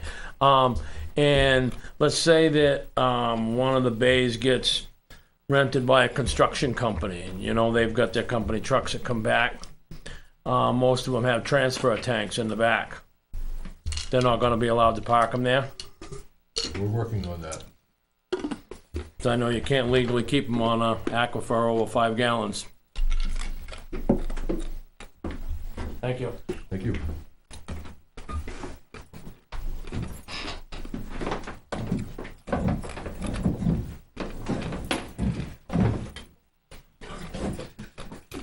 Good evening, guys. My name's Kevin LaFave, 16 Depot Street, Weare, New Hampshire. I'm a New Boston resident, abutting the property. Just dotting the i's and crossing the t's tonight. It sounds like what's going on here. Obviously, there's been a change where the snow removal storage is going to be. Slight change. No, actually, Because originally it was going to be behind, if I look at the 4 buildings, building 2, which would be at the 3 o'clock position. there's gonna be some storage behind, none behind 2, 2 being the one to the north. south. Okay, so we got numbers reversed. All right. Oh, wait a minute. I'm looking at the street addresses, not building numbers. Okay. You pull into place, the first one on the right is proposed building If we're 1. looking at it right here, we're talking about this one. Originally, the snow removal was gonna be back here. There still is there. It's still there, okay. It's there and here. Onto the secondary, all right. Yes. That was just a question, because that was the original one of the issues. We were talking about snow storage areas, just the shape and size of the snow storage area is different on 2 different places. That's Okay. what we were talking All right. about. The other thing I had was the bond for possible cleanup. You've already talked about that, so let that be. And I want to make sure that the condo documents are to the entire property. So hours of operation and everything would be throughout the whole property. Again, we don't have any control over the condo documents, because they can be changed by the condo association by a vote. Oh, so whatever we talk about here can be changed afterwards without us. In the condo docs, not on these plans. All right, are the times of operation on the plan? Yes, they Okay, are. Remember, we keep mentioning the condo docs. They Alright. don't mean much all right. to us. A little bit. I'm a learning. Well, the big thing is the ownership of how it's distributed in the condo docs. That's what the town's concerned. Okay. Next, when you guys they were talking about the wells being for monitoring purposes. The only thing is, drilled wells actually penetrate into the bedrock. Whatever is happening, 300 feet above, if it ever gets down there, we're screwed. So, I mean, we're trying to stop it before it gets that far, so I wanna make sure that the monitoring wells that we're gonna be using are basically dug or, you know, Yeah, they're made for 56. monitoring wells. We're But- not monitoring, All right, well, 'cause drill there was wells. talk about the wells being, you know, by building B and building A and this and that. I wanna make sure that the monitoring wells are strictly as a monitoring well, not just taking water tests out of Yeah. a drilled well. yeah. All right, They have water monitoring well construction details listed here. I'm not gonna go. I haven't seen, that's fine. I'm not gonna read- I'm not an engineer. I'm not even a land surveyor. Don't you dare call me an engineer. All right, also, when this all started, one of the first things I came up with was the 10% impervious. There seems to be a lot more pavement gonna be done to cover areas. Is that gonna increase the size of retention pond? Because it was my understanding the pond was designed to allow the recharge of the aquifer based on what was gonna be submitted. Now that the entire property, I assume you're talking, the entire property's not being paved. no, but all the other pavement being done around building B and building A and all these other areas that have been expanded, does that change the recharge? There's a relatively small area behind building B that's gonna be paved. Okay, It was It's- packed gravel it's before, so it was considered pavement. okay. It's considered compacted gravel, so it's considered impervious now. I'm just bringing this up so No problem. I And can sleep a and little actually, better by- at By night. building A, actually taking some of that compacted gravel surface and converting it to loam and seed, so it's gonna become, More pervious. right, And more also- pervious. Not more pervious, not more impervious. Correct. Okay, And also behind building, next to the river behind building B, they're doing the same thing. There's a fairly large area that's gravel now. It's gonna be low seeded. well, again, So the the purpose of impervious this area here is to going make down. us all feel better one way or the other, you know? So that I feel that I'm getting what I was concerned about, which is the recharging of the aquifer. And then, one other item, 2 months back, it was requested that we submit a letter of concerns, Yes, and have yet to hear about the letter being addressed in the last couple meetings. So I was just wondering, oh, it was read, I mean, it wasn't read in the meeting, but it was Okay. read. okay, It was looked at, trust me, several times. okay, Neil and I chatted about it a couple times via email. It was, because, you know, it's been mentioned here a couple times that concern has been traffic. It's been concerned about the buildings. One of the proposals we have sent out there is it would reduce, the traffic would be to reduce from 4 buildings to 3. And I haven't heard that being discussed. I'm sure that went over like a lead balloon in the thought process, but that was our suggestion, that would reduce traffic issues, you know, by limiting less businesses to the area. Neil and I had a couple email exchanges a month ago, something like that. We couldn't include the board because of 3 people having an email exchange at Oh, some yes, meeting and all that kind of good stuff, so it was just Neil and I, so you guys don't even know we did it. And Neil's not here, so you have to take word for that. Well, you don't have to, I can show it to you. Neil mentioned that, I don't see anything in the zoning anywhere that says we could reduce the density. That was my take. I don't see any, All right, now the original, my understanding when this was first proposed, it was 3 buildings originally. And then there was a 4th added. And one of the meeting notes, That was a conceptual plan. okay, I'm just trying to figure this out. It was always 4 in the application. The application was never changed. Well, I just saw something about 3, and you're saying it was conceptual. All right, that answers that question. But so that, again, I still think that 3 buildings would reduce the density. It would reduce the traffic concerns. I think it's a valid idea, but then again, I'm just one of the abutters. And upon closing, I will say, I do appreciate what you guys have put up with. Ms. Dahlberg, I do appreciate what you have put up with. You know, when it comes to compromises, I would always refer back to what Ronald Reagan said, when both sides walk away from the table feeling like they get screwed. So, I mean, that's basically what happens. You know, Mr. Remillard has taken some of our suggestions, and seems like they have inputted them into the, onto the plan, so do appreciate what we can do, and hopefully, you know, the idea of 3 over 4 buildings is a better idea. Thank you very much. Thank you. Anybody else? Probably gonna speak. Yes, sir. My name is Kyle Cleveland of 370 Riverdale Road, Weare, New Hampshire. And my apologies for anybody that feels that this is continuing to beat a dead horse. My heart bleeds for you because I'm sure that you live in our backyard and you're just as concerned about what our concerns are as well. So I'll keep it brief. I remember in a few meetings ago we were discussing a additional environmental impact study, and unfortunately I've been away on travel, and I would just like to know what the results of that second environmental impact study were. We were talking, we may have used the word environmental, but we meant hydrological. That's this report we've been discussing quite a bit tonight. Wonderful. So I can go talk with Chip Meany, file a motion Sure. to have my... Stop by anytime, bring coffee. Beautiful. What type of donuts do you like? Diabetic, can't eat donuts. All right, less Coffee's sugary black. ones. So put sugar in his coffee. Not trying to cause any harm.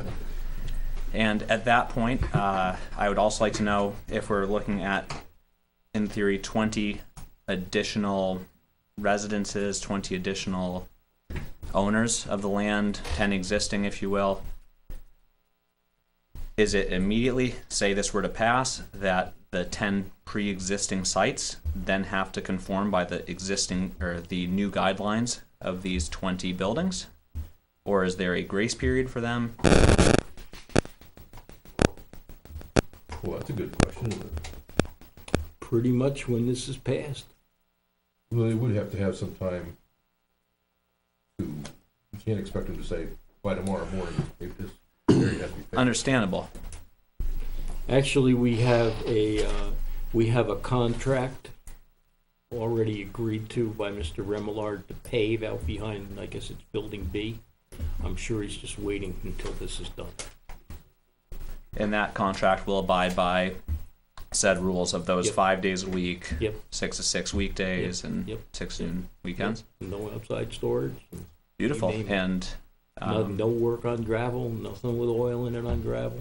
hey, I love it. And final question would be if you would be able just to take a quick aside and let me know where I could apply to become a planning board member, or how I run for that position, who to speak with afterwards about this. Very simple. You give me your email address or telephone number, and I'll email you or You're mail on. you a volunteer form. Beautiful.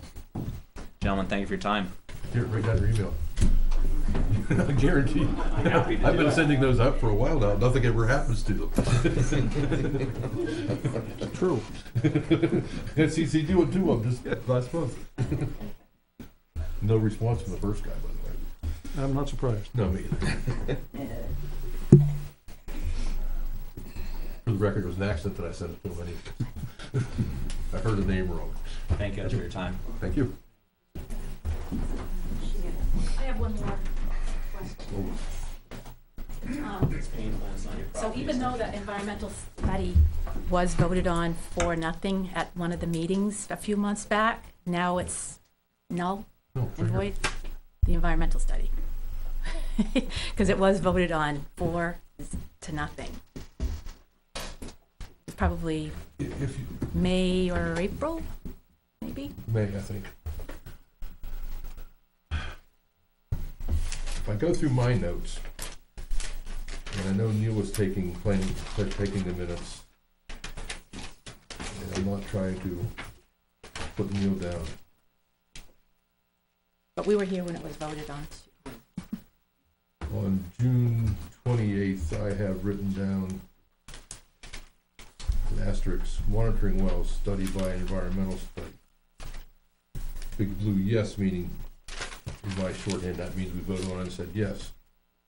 So my interpretation of my own note means we want monitoring wells. Yes, it's environmental study, but we want a hydrologic study. I don't think we were really asking for a total environmental study.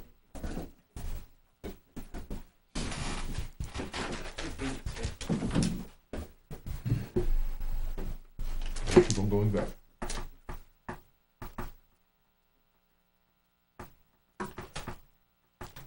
And by the way, one reason I said keep it brief is I take quite a few notes, and these are all about this.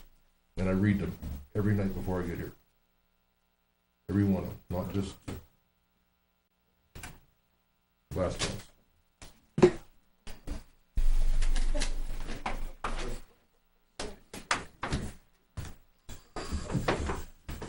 My name's Linda Belleville, 367 Riverdale Road. The last meeting I was here at, I specifically asked you, Greg, about the environmental study, and you gave me the answer that the environmental study is still in the works. So you never clarified it that day, so it feels as if we're not being given truthful information to move forward.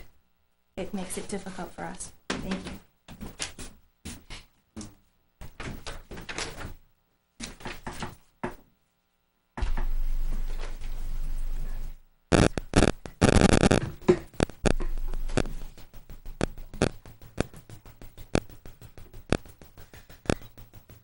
Said that, and I give my sincere apology. I certainly did not mean It's to. very important information. It's not coming back up to the podium because they can have special.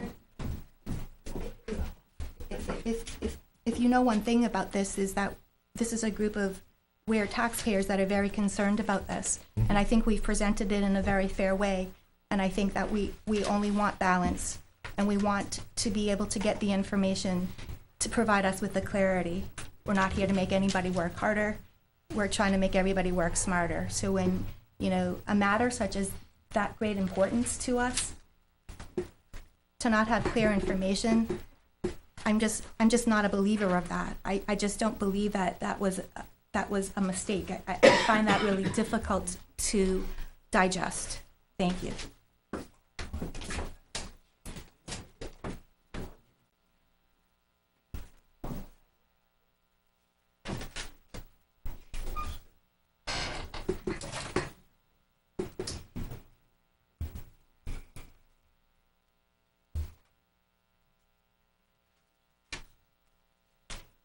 Mr. Chair, I can refer you to the references and 3 meetings to the hydrologic study. I do know the May minutes. I have them right here. Said environmental. But it said for monitoring wells. I've seen, now this is the 8th time I've written down monitoring wells. And this is in June 28th, because I know I wasn't very happy. I wrote down no hydro study, but, meaning we didn't have it yet. Videotape. And the 24th, it talks about a study showing proposed locations and depths of wells to monitor. So I think in the context, it's all about monitoring wells, and that's what the report addressed. So when it was came up the next 2 meetings, it was hydrologic study. Really, in my mind, it was very clear that that's what we were discussing when we discussed environmental study, was the groundwater movement and monitoring the groundwater over the aquifer. That was always the intention.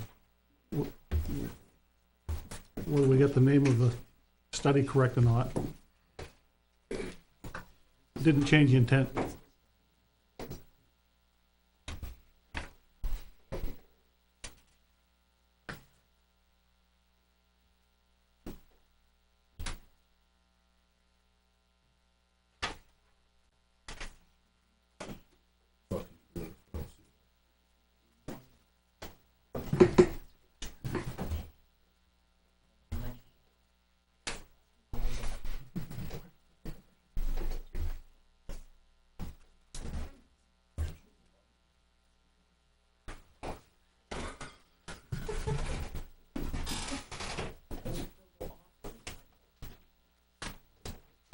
Okay, May 20, 24th minutes, these are still draft minutes, we have not approved them for whatever reason.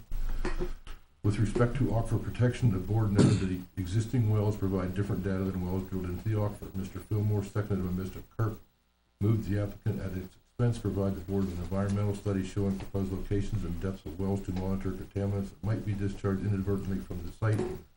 For instance, the entire site, not just the portion containing the four proposed buildings, end of parentheses, motion carried 4-0-0. I believe that study has been done. And that's what the study did. There are 2 studies requested. There are 2 studies requested. Yes, the traffic study, no, this From our is, perspective, there were 2 studies requested. Maybe from their perspective, they were 1, but whenever we asked for clarification, we never got that you were intending to combine the 2 studies into 1. That's where I'm feeling as if you never said that you were not doing an environmental study. When I asked about the environmental study, you said that we didn't talk about that yet, but that we were still going to be doing an environmental study because we voted on it. And you never used the word hydrology study. It was always environmental studies. And they're separate. They're distinctly different, aren't they? I would think the environmental study would be more encompassing than a hydrologic study, yes.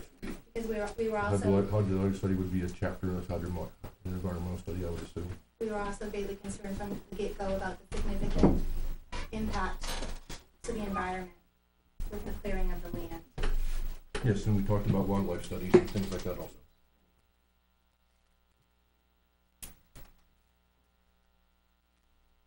Anybody else like to speak from the public?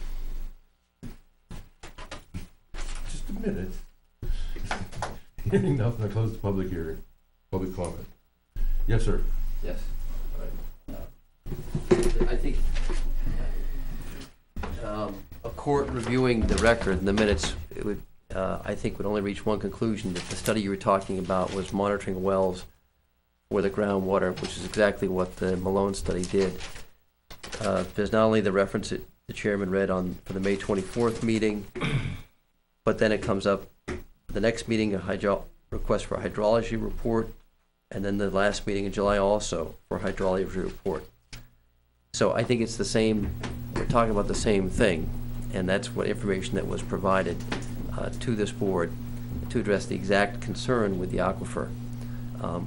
With ground moving and those sort of things and shoreline permits, New Hampshire DES issued permits that address those things based on the review of the plans and have conditions that they can't do anything that would impact the water.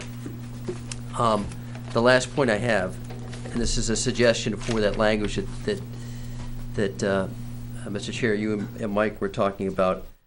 I think you can get that language out of the zoning ordinance section 29.8.9, and that talks about prohibited uses in the aquifer protection zone, and that specific site section 29.8.9 says storage of unregistered junk automobile, junk and salvage yards, unless a facility is approved by DES as green yards, is prohibited.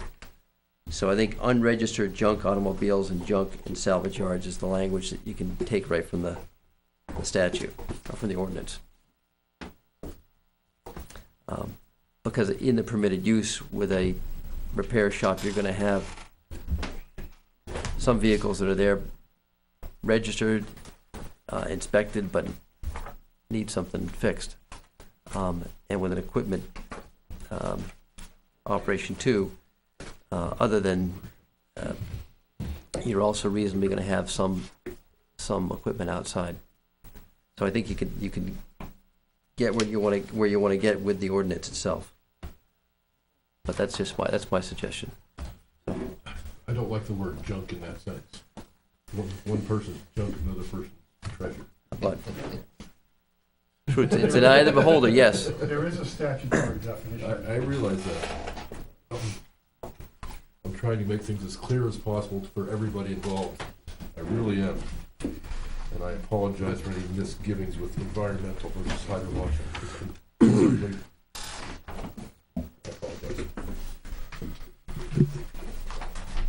So, thank you. Thank you.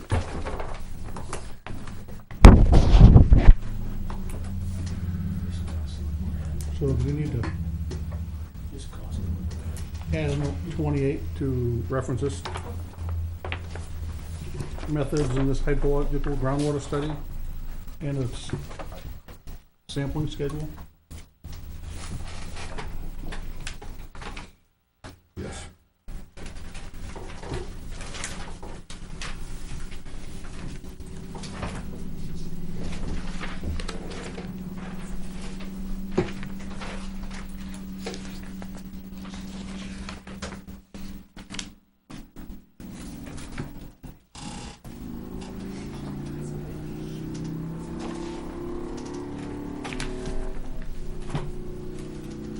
There's something else nobody mentioned just now, which kind of surprised me, but that's okay. It isn't here, but I want to put it here. Noise. It said something in here about noise. Condo dots. Yes.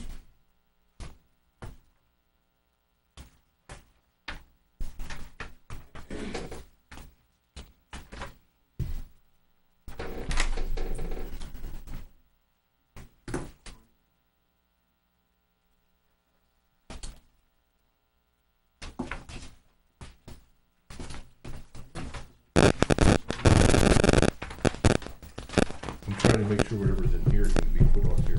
There's a blurb in here about noise. And there's nothing on the plan. That's what I was just asking, can it be put on the plan? Yes, that's what I'm trying to find, so I get it on the plan. I just hear people mumbling on it. Nobody mentioned it. To believe it.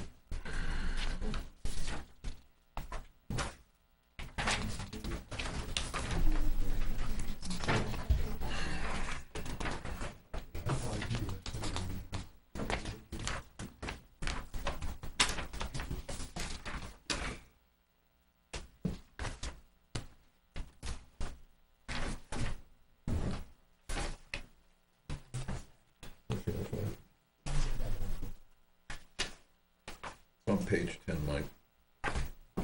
Under 9.2, small b, he used creates any noxious odor or smell or unreasonably loud noise or sound which can be heard or smelled, as the case may be outside of any building and submitted land. Zoning performance standard. Yes. Were we I saying think that would it's be what, Article note 29? 6. I think It's it's on 6. page 10 of the condo docs. So you would want that as a note 29 on the plan? Somewhere? Relax, relax, relax. Maybe it's 3. Sorry, I've been up since 4, it's kinda hard to It's the very first article. Yeah.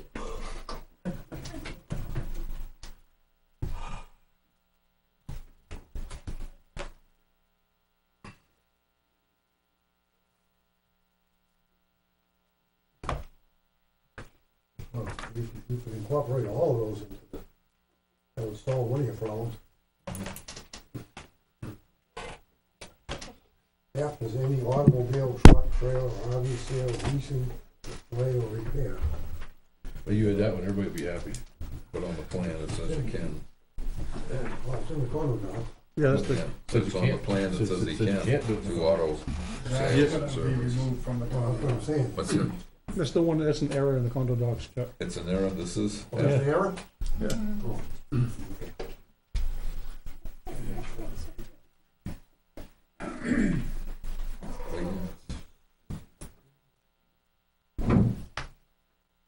So we get, yes, I'd like that added. Personally, I'd like that added, not the noise.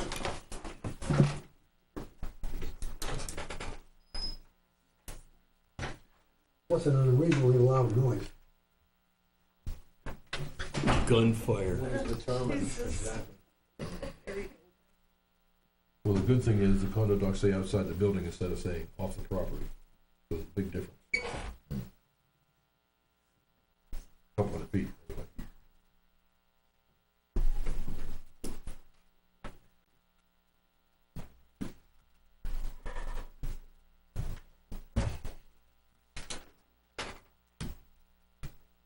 So Mike, I got a question, if you can come back up here, please, 2 questions, actually.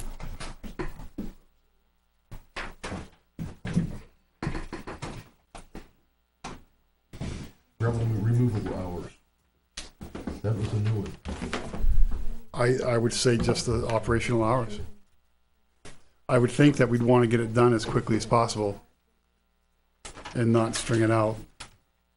I mean, that's just part of progress. I mean, every house that's built, every road that's built, you've got equipment in and out. I was just asking the question. I understand, but I don't think we should be starting at, 5 AM and shouldn't be going until 8 PM. I understand that, but those hours are reasonable. Tell you what. I know at, the gravel pits in town, they don't let the truck leave before 7. Yeah, I have no problem. I was just gonna say that, because I did. I've done 4 or 5 pits in town, and I would say that we should put a note on the plan, gravel removal, trucks can't start before 7. Hauling gravel before 7 AM. That way it's in line with the rest of the gravel operations around town. Yeah, that's right. That explains why so many trucks ahead of me when I go into work. Oh, yeah, they're all lined right up at the gate. 7:05, Yeah. they're a line ahead of me. Now, when they take the gravel out, are they gonna only be going to 114? Correct. They got the same rules. Yeah, they get can't go through oil mill. No, I just was wondering when they were taking the gravel out. I knew Right. that's when the. Yeah, no, that's fine. the same rules are gonna apply. I have enough down my end. I don't want any more. So they'll be able to leave at 7, or they'll be able to start loading it, They can leave at 7. or they can load before. Right. All right. We'll put that in the construction sequence note or something? Or- I think we'll do it both, Okay. just to be sure. When's the last load leaving? I asked, I said the first I started leaving, can't leave until 7. Your hours of operation at 6, Yeah. Yes. so So the for last 5. load leaves at 6, and then the gate closes behind them. Yeah, That's the way of most them operate. gravel trucks are off the roadway before that, Yeah. because they start early and they end early. They end at 3:30, 4 o'clock. Most construction sites shut down. I don't think you'll have a problem with running at 7. If it's a state or federal site, they shut down at 3:30. Everyone's on their way home. They got no place to go to dump it after that, anyway. Yeah. Right, everyone's closed. So, What'd you say, 5 PM?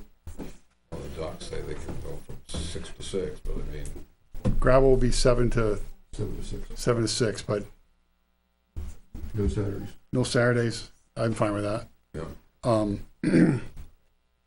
But most trucks are gonna be out of there before 3:30 anyways. Nobody's open.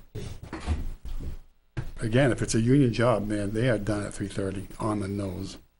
So, Like Bruce said, there's not gonna be a place to dump it when they get to the job site, nobody's gonna be there. right. It's a really close job site.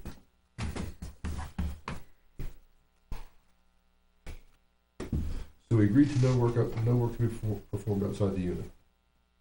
Yearly testing of the 8 monitoring wells. Yes, yes? Yes. Okay.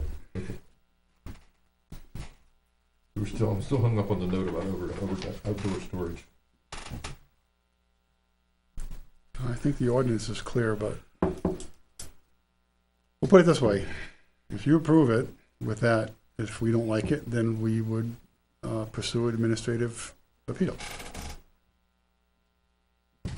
Don't really want to do that, but I don't think that we can impose special conditions above and beyond No, what the ordinance we say says.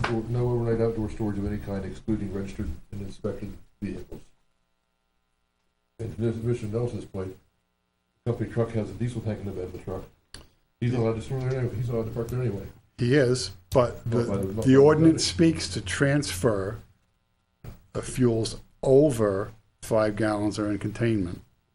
It doesn't say, you can have a diesel pickup truck with dual 35-gallon tanks, or there's no control over. It's not transfer, it's just transfer. But they're not, Can't fill your loader. if they're not transferring, right, You can't fill your loader. How you gonna fill your loader?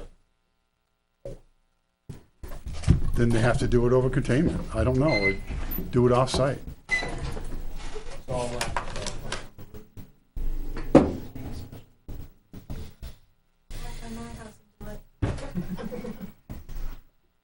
You know, Miss Bellabo gets up here and says all these things, but she's running a commercial business out of her property. And those trucks and those trailers are all parked in the front yard, not setbacks. And from what I see, they have to back out directly into the travel way to make their maneuvers. So I think it's a bit disingenuous to say that we're going to impact her property when she's already conducting a commercial enterprise on her property. Are you allowing that comment without my rebuttal? Yes, Without my rebuttal? yes, I am. So, I have a list of things. Cistern easement needs to be approved by the town council. Needs DES subdivision approval. Needs DES septic approval. Needs to show the 5 monitoring wells and the 3 existing wells. Add a note that the 8 wells are to be tested yearly, reports to be to the code enforcement officer. Snow storage should be revised on sheet 7 to match sheet 4. Verify the street address with the assessors, street address and name. The 5 parking spaces on sheet 19. Did break that part down. Shown for unit 2 should be switched to unit 3. No work to be performed outside of the unit. It was 19.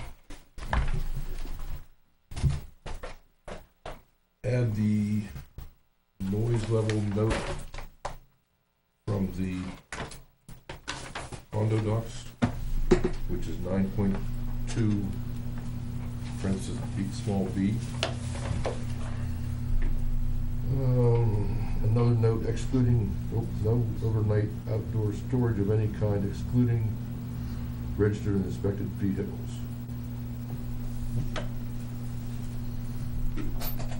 Gravel removal allowed from 7 to 6 weekdays only.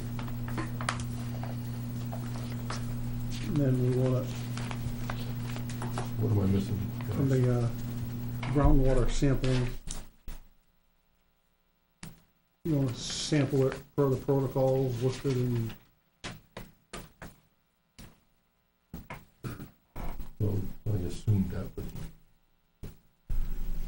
you make that a note on the plan, I guess, every day. and on an annual basis. I said note 8 wells to be tested yearly. Yeah, put per Report. protocols, detailed in the groundwater study, first phase, okay, August 22nd. I guess. Huh?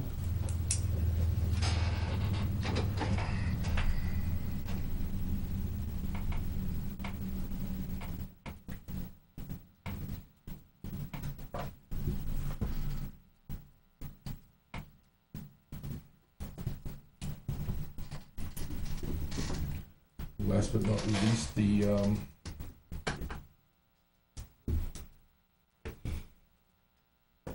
stained soil behind Unit B to be removed and area paved within 1 month of the acceptance of the site plan. Well, when I signed the site plan, it's dated whatever day we make a motion. You say 60 days? Sure, make it Just 60 because of the days. construction season, we're getting into September. We'll be covered with snow here pretty soon. I understand, but everyone's gonna be really backed up because of all this rain. It may be difficult to get that contractor that we signed the contract with there in that time frame. I know I'm backed up in my job, weeks and weeks. 45 days? How about 60 days, and I include the gravel area to the northeast of building B? To be limited seated. I have a crew there anyway. That's, I figured to do it all at once. I think you've heard.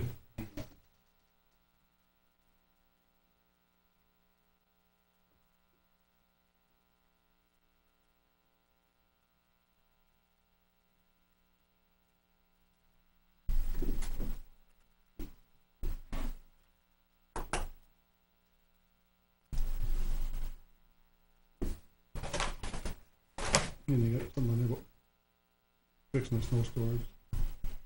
I mentioned that. Okay. Cistern easement, DES subdivision, DES septic, monitoring wells, existing wells. 8 wells to be tested, snow storage, street address and name, parking, and work outside. Outdoor storage, noise level for this conduct. Yearly testing is for that, noise.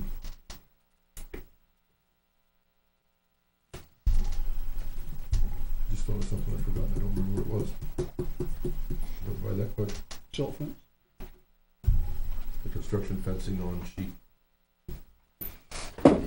5, I think.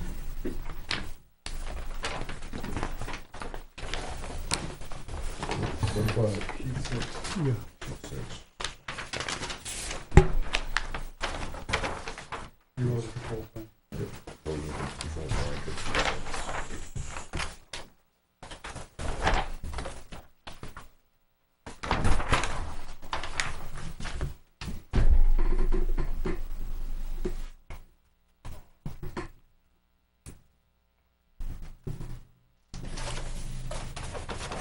Okay, but first, I'd like to make a motion to approve the lot line adjustment application, pending setting all the monumentation.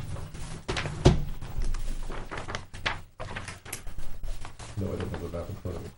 I looked at it, but didn't bring it. Wrote myself 2 little notes. I'll make a motion to approve the, No, you're seconding it. oh, okay, then I'll second your motion. Discussion. Chuck's looking at me kind of weird. Well, we're making a decision to accept the application, Approve the, No. approve the lot line adjustments. approve the lot line adjustment. Yes. That was to, Take this land, they put it this way, okay, fine. they make this way.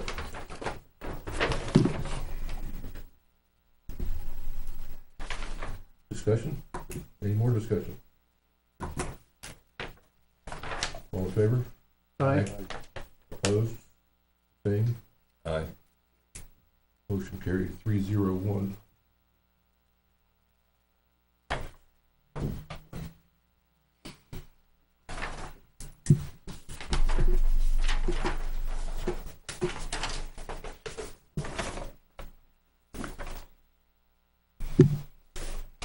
I'm gonna make another motion to approve the conditional use permit to exceed 10% impervious. I'll second. Discussion? It exceeds the 10%, but they've done the retention and the base trap removals, and kept the floors pitching towards the inside of the buildings to eliminate anything exiting the buildings.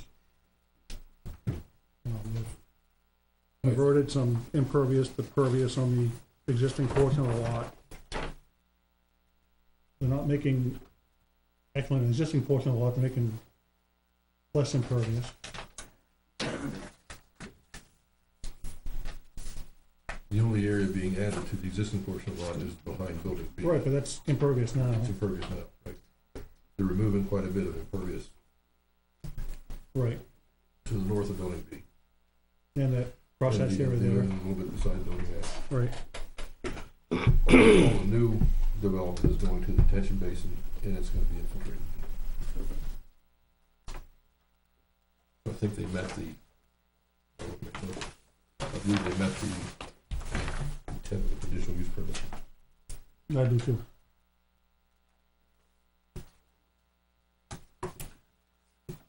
Any more discussion? All in favor? Aye. Opposed? Chuck's opposed? Abstained? Aye.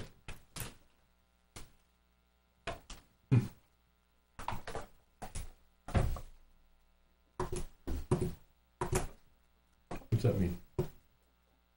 Voted 2-1-1. Majority voted yes.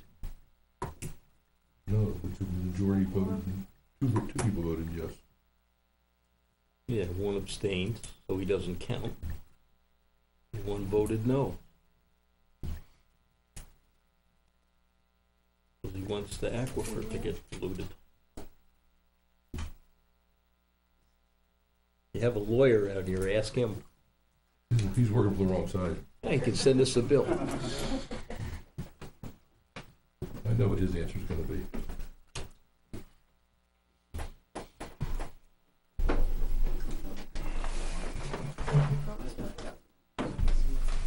So that means he doesn't have to pave anything.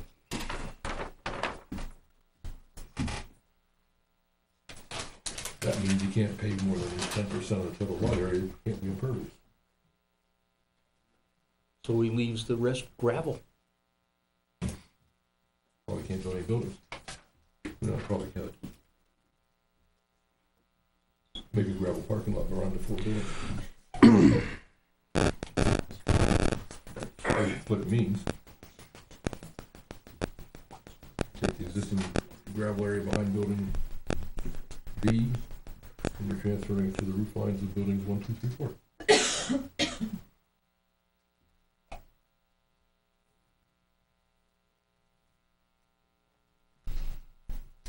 Well, motion passed, right?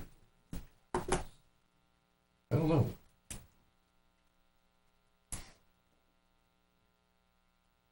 I don't know what 2-0-1 passes or not. It does, for sure? Okay. We got past that one. We get the majority. That's what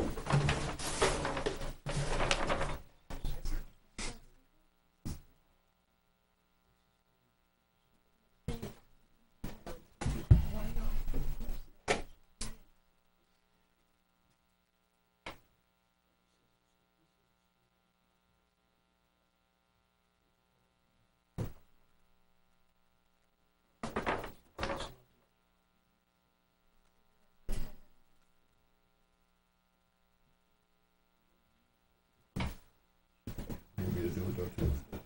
You wrote it all down. Give you my notes.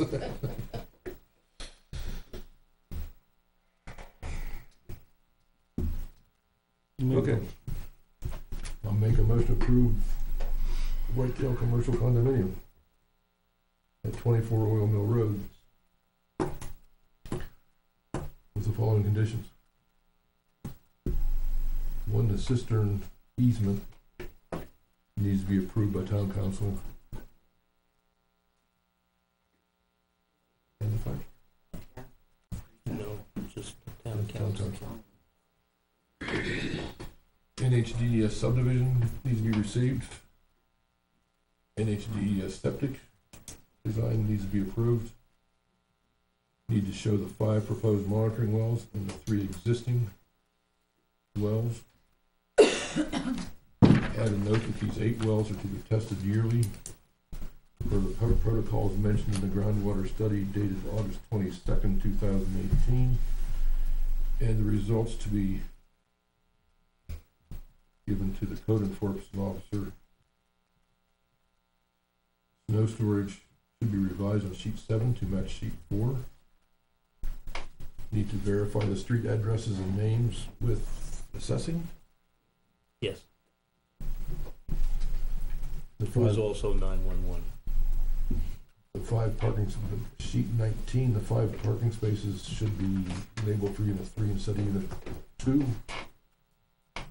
No work to be performed outside of the unit. Add a note, no work to be performed outside of the unit.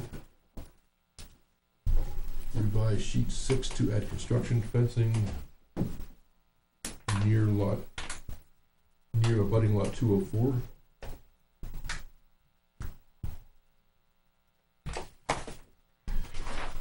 Need to add a note about the noise level from section 9.2, parenthesis B. Add a note, no work to be performed outside of the units. Add a note, no overnight outdoor storage of any kind, excluding registered and inspected vehicles. Add a note saying that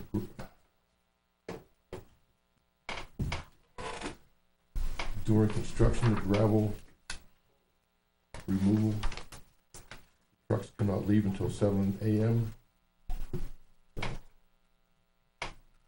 The hours of gravel can be removed are 7 a.m. to 6 p.m. weekdays. No hauling on Saturdays.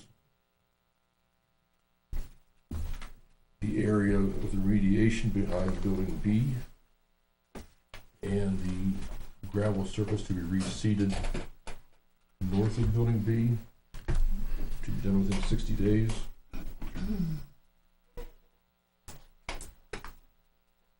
Condo docks need to be reapproved by town council.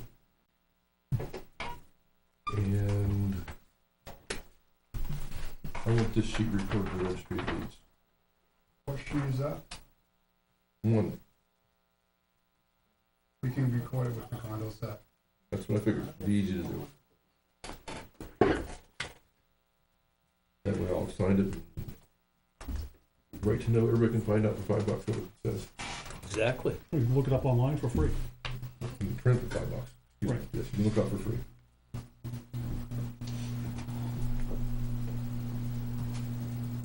Do we have a second? I'll second. Discussion. Mike, what did we come up with?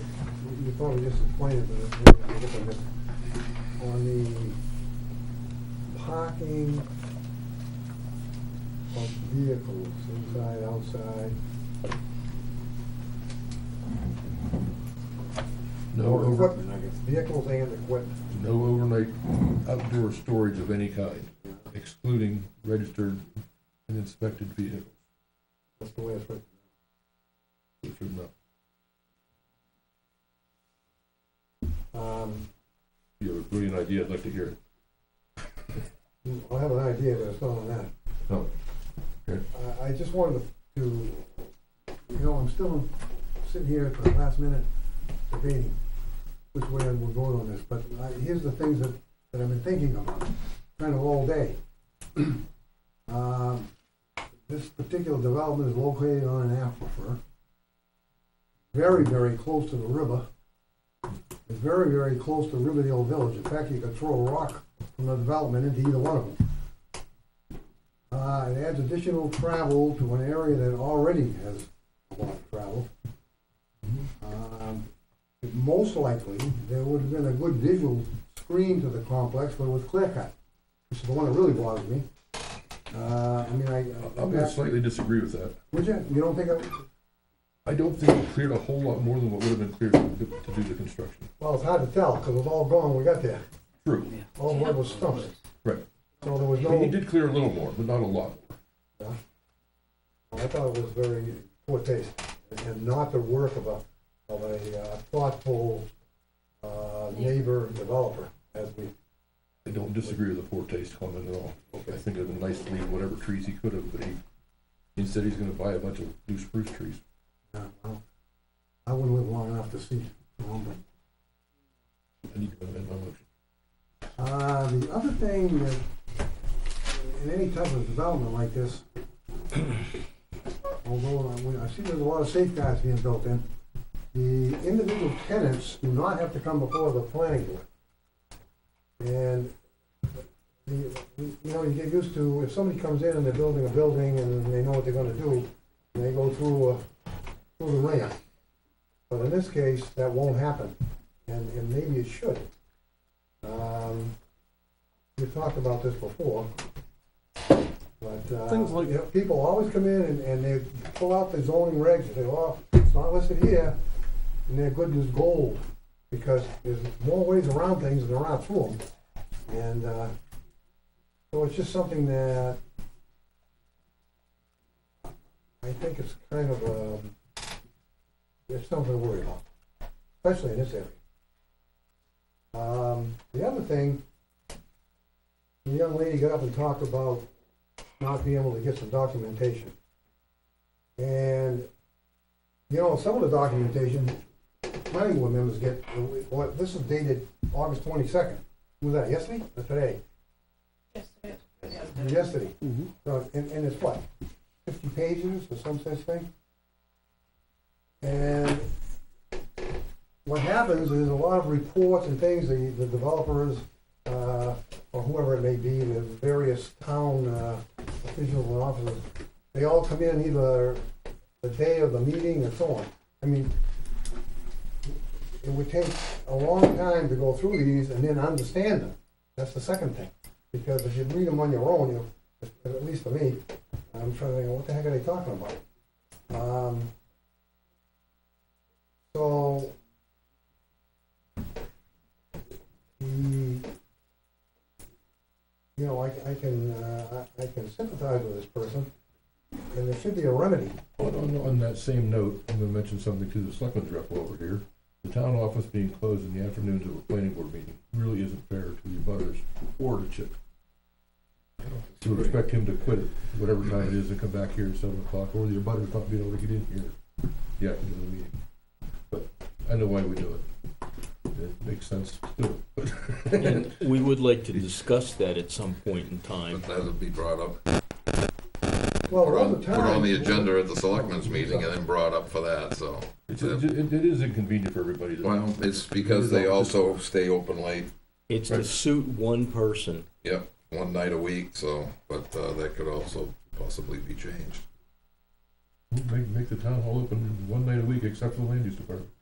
Excluding registered and outdoor, He's open one night a week too.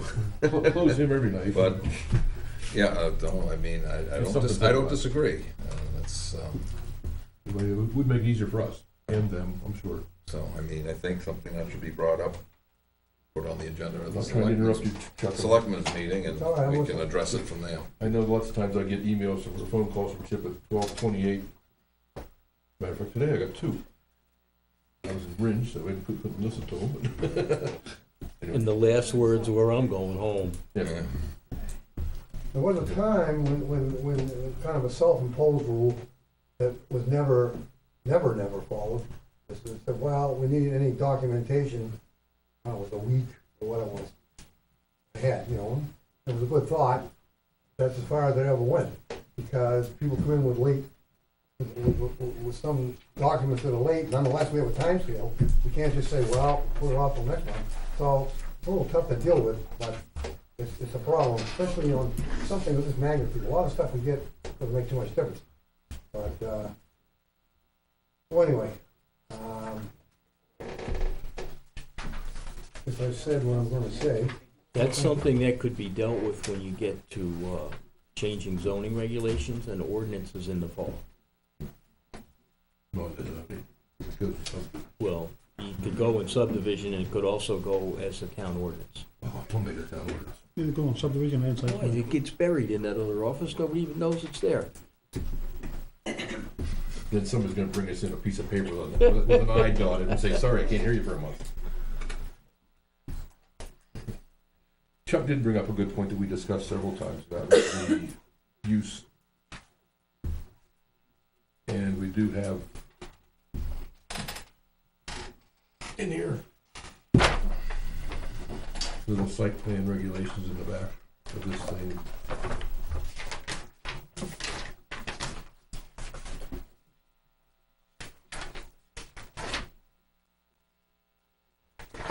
Honest with you.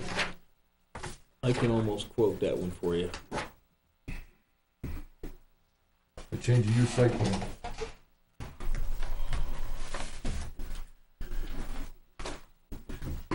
Is required when any change in a site, in use of a site or structure, when such change is materially, talking too long. Any change in use of a site or structure when such change is materially or substantially different from the previous use, such that it would have a significant effect on the quantitative and qualitative requirements of the zoning ordinance. Expansions, they aren't gonna be able to do that. New construction doesn't count.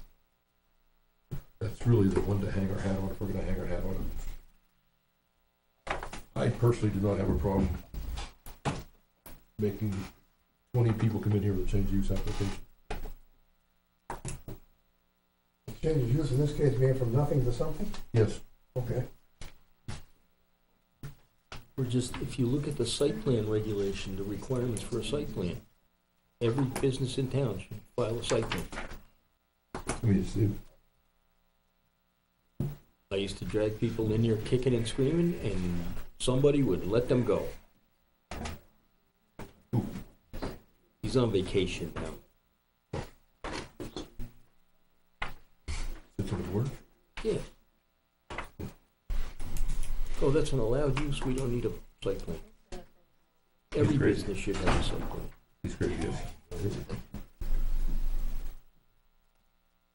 And it is in that Well, book. well, I am going to, not yet. Pretty soon I'm gonna amend my motion to include something that I forgot. As soon as I find that piece of paper.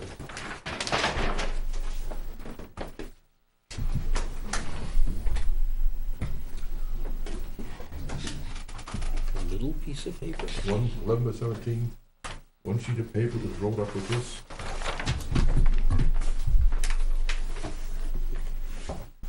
It's from Mr. Goldberg, saying attached to In there. Fold it up. I got tired of looking at it. I got tired of looking at it. threw it away. Give it to me, I'll find it. So much for my filing system.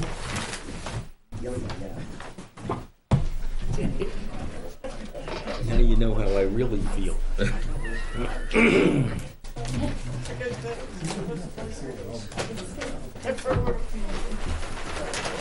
Thank you. You're quite welcome.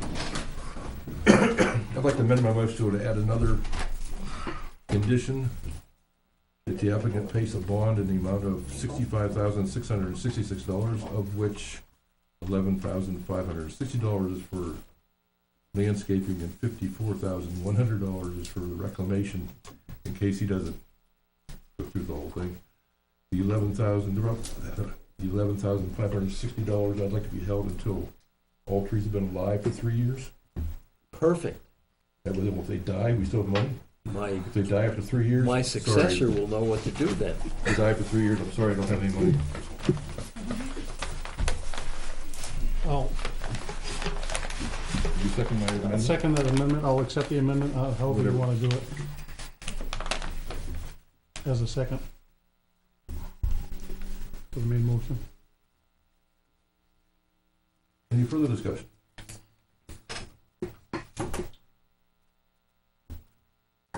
What do we think of change of use site plans? I don't have a problem bringing it there. If they have to modify the building at all, or if they, I'm just talking, the main thing is the Are you use. gonna vote on that motion, or something? Are you discussing? We're still discussing my motion. Okay. It's getting longer. Oh, I thought you were gonna add more in, I thought, that's fine. I'm still discussing the motion to see if we're gonna add another one in. Okay. I mean,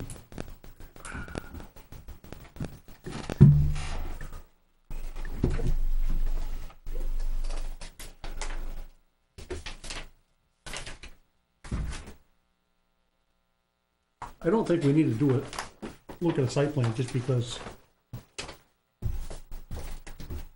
Dick owns an approved site plan and Jill bought it from him. Well,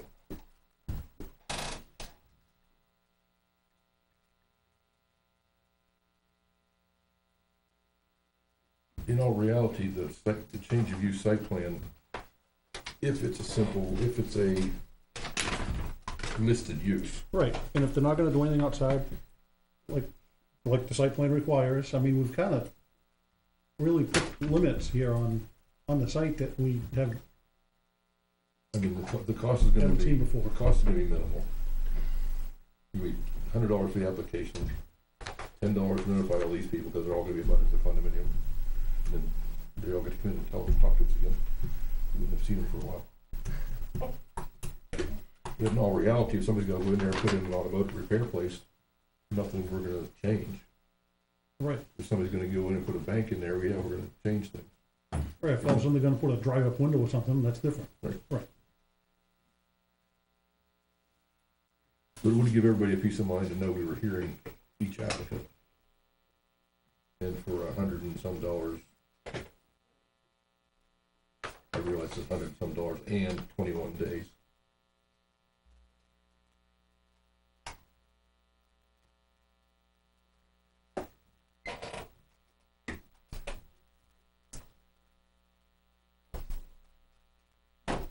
It's a thought. Chuck seems to think it's a good idea.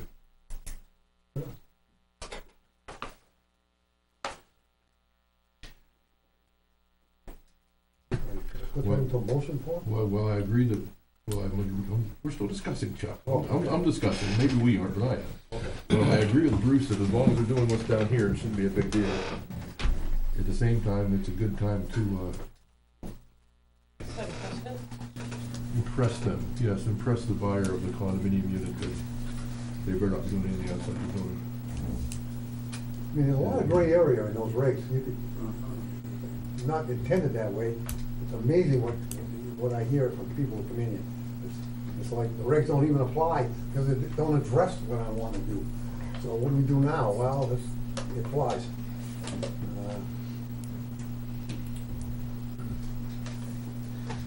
On that note, gentlemen, excuse me, I have an appointment to take care of between now and midnight, so, Okay, what's the time?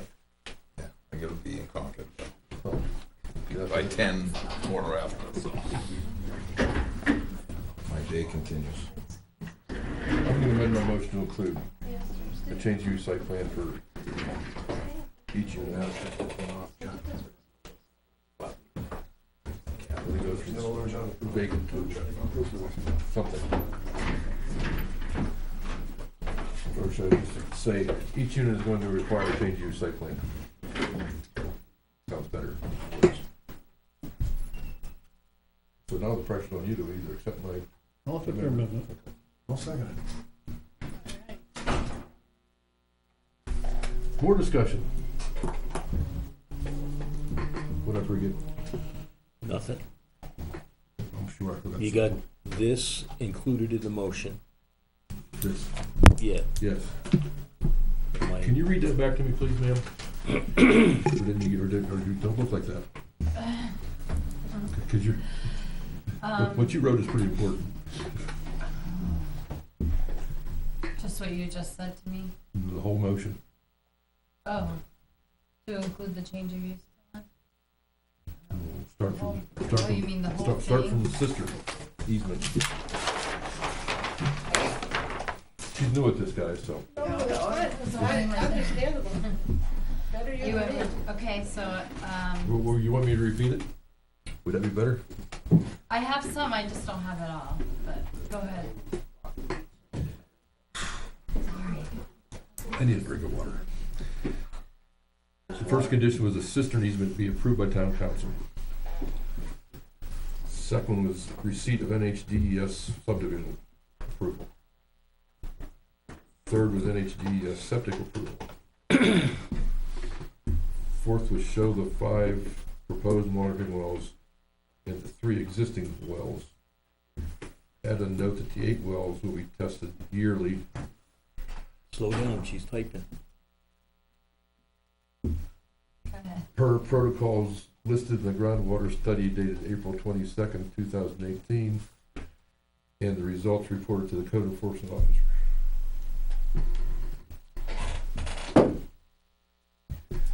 Snow storage should be revised on sheet 7 to match sheet 4. Verify street addresses, street name and addresses with the assessor. Sheet 19. 5 parking spaces should be switched from limited common unit 2 to unit 3. Add a note, no work to be performed outside of the units.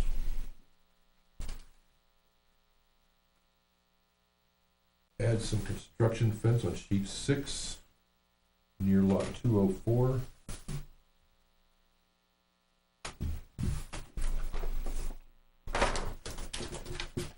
I'm not gonna get using the same word, that's for sure. Noise level. Note to be added per Condo docs. Condo docs 9.2B. Add note to outside storage of any kind. No outside storage. No overnight outdoor storage of any kind, excluding registered and inspected vehicles. Gravel removal hours are from 7 a.m. to 6 p.m. No work on Saturdays. Within 60 days, the remediation area behind Building B and the gravel area north of Building B is to be completed.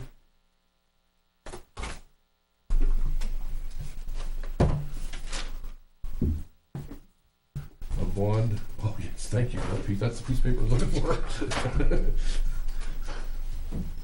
Condo docs to be approved by town council. Sheet, Revised and approved. yes. Sheet 1 is to be recorded, the registry of deeds, obviously fees. A bond in the amount of $65,660, of which $54,100 is for a reclamation bond. $11,560 is for the landscaping bond. The landscaping bond is to be held for 3 years after the trees have been planted. At least. Make sure that they. I said 3 before, I can't say change it right now. No, 3 is good, Thank you. because 1 is not long enough. No. And the change of use site plan needs to be approved for the 20 new units prior to, yes, leave it there. Did I get everything that time? Did you get 9.B? That was, Yes, you didn't read it, but it's actually, yeah, okay, thank you. noise. You did verify street address and name. Yes. Assessment.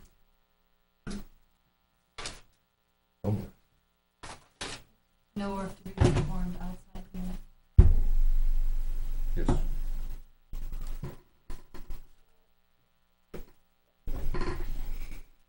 Now you wanna read them back? I can try. Okay. Cistern needs to be approved by town council. Needs DES approval subdivisions. Needs DES septic approval. The 5 proposed wells need to be shown. Along with 3, And the 3 existing ones. and the 3 existing ones.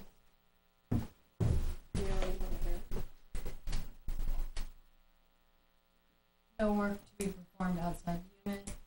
You need to add the, Hang. After the 3 existing wells, a note to be added, the 8 wells are tested yearly. yes, You got that? yes, I have that below. Okay. It's kind of got mixed up in my time. I understand. I can see how that could happen. No work to be performed outside unit. Add noise level note from the condo docs 9.2B. Add note, no overnight parking, overnight outside storage of any kind excluding registered and inspected vehicles. Use the parking item. Construction fencing on sheet 6 needs revision near lot 204. Condo docs need to be revised and approved by town council. Sheet 1 needs to be recorded with registered deeds.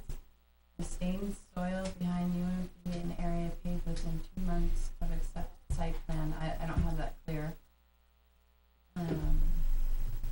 Something about 60 days of the gravel area must be completed. How about we reword that? The existing area to be remediated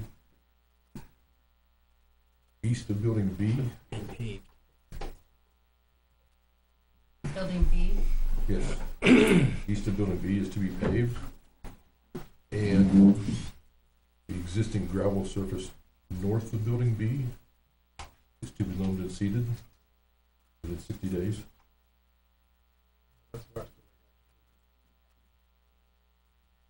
Pardon me? Existing gravel. Northwesterly of Building B.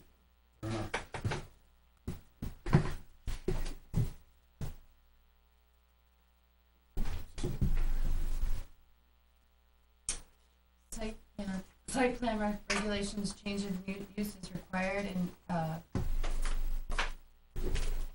for the 20 new businesses. Well, we don't have to say 20 new businesses, maybe 4 new businesses, any new businesses. Any new, That's true. There's 30 units, yes. any new incoming,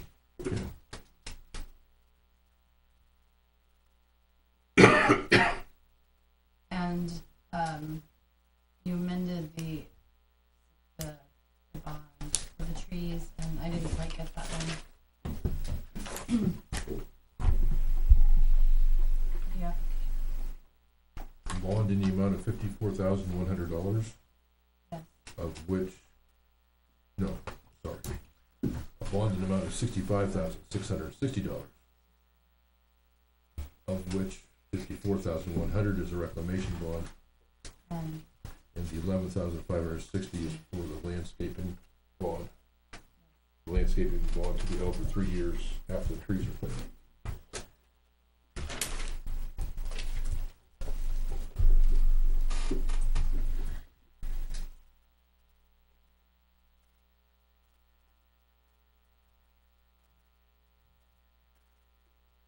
That sound right? It does. Any more discussion? All in favor? Aye. Opposed? Abstained? Motion carried, 3-0.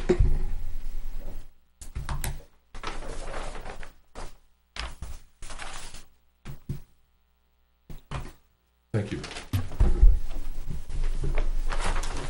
Point of clarification. Quick recess, I gotta go downstairs. Just want to ask about, you had that other vote that you guys came up with the 2-1-1. What was the final result of that meeting? What did that end up meaning? It passed. Okay, but that's, That's what I was told. you might have been told, I didn't hear it back here, that's why I was trying to ask. That's okay. I keep being told I need to speak up. better recording equipment. I must have watched you say something like 15 times and I stuck it.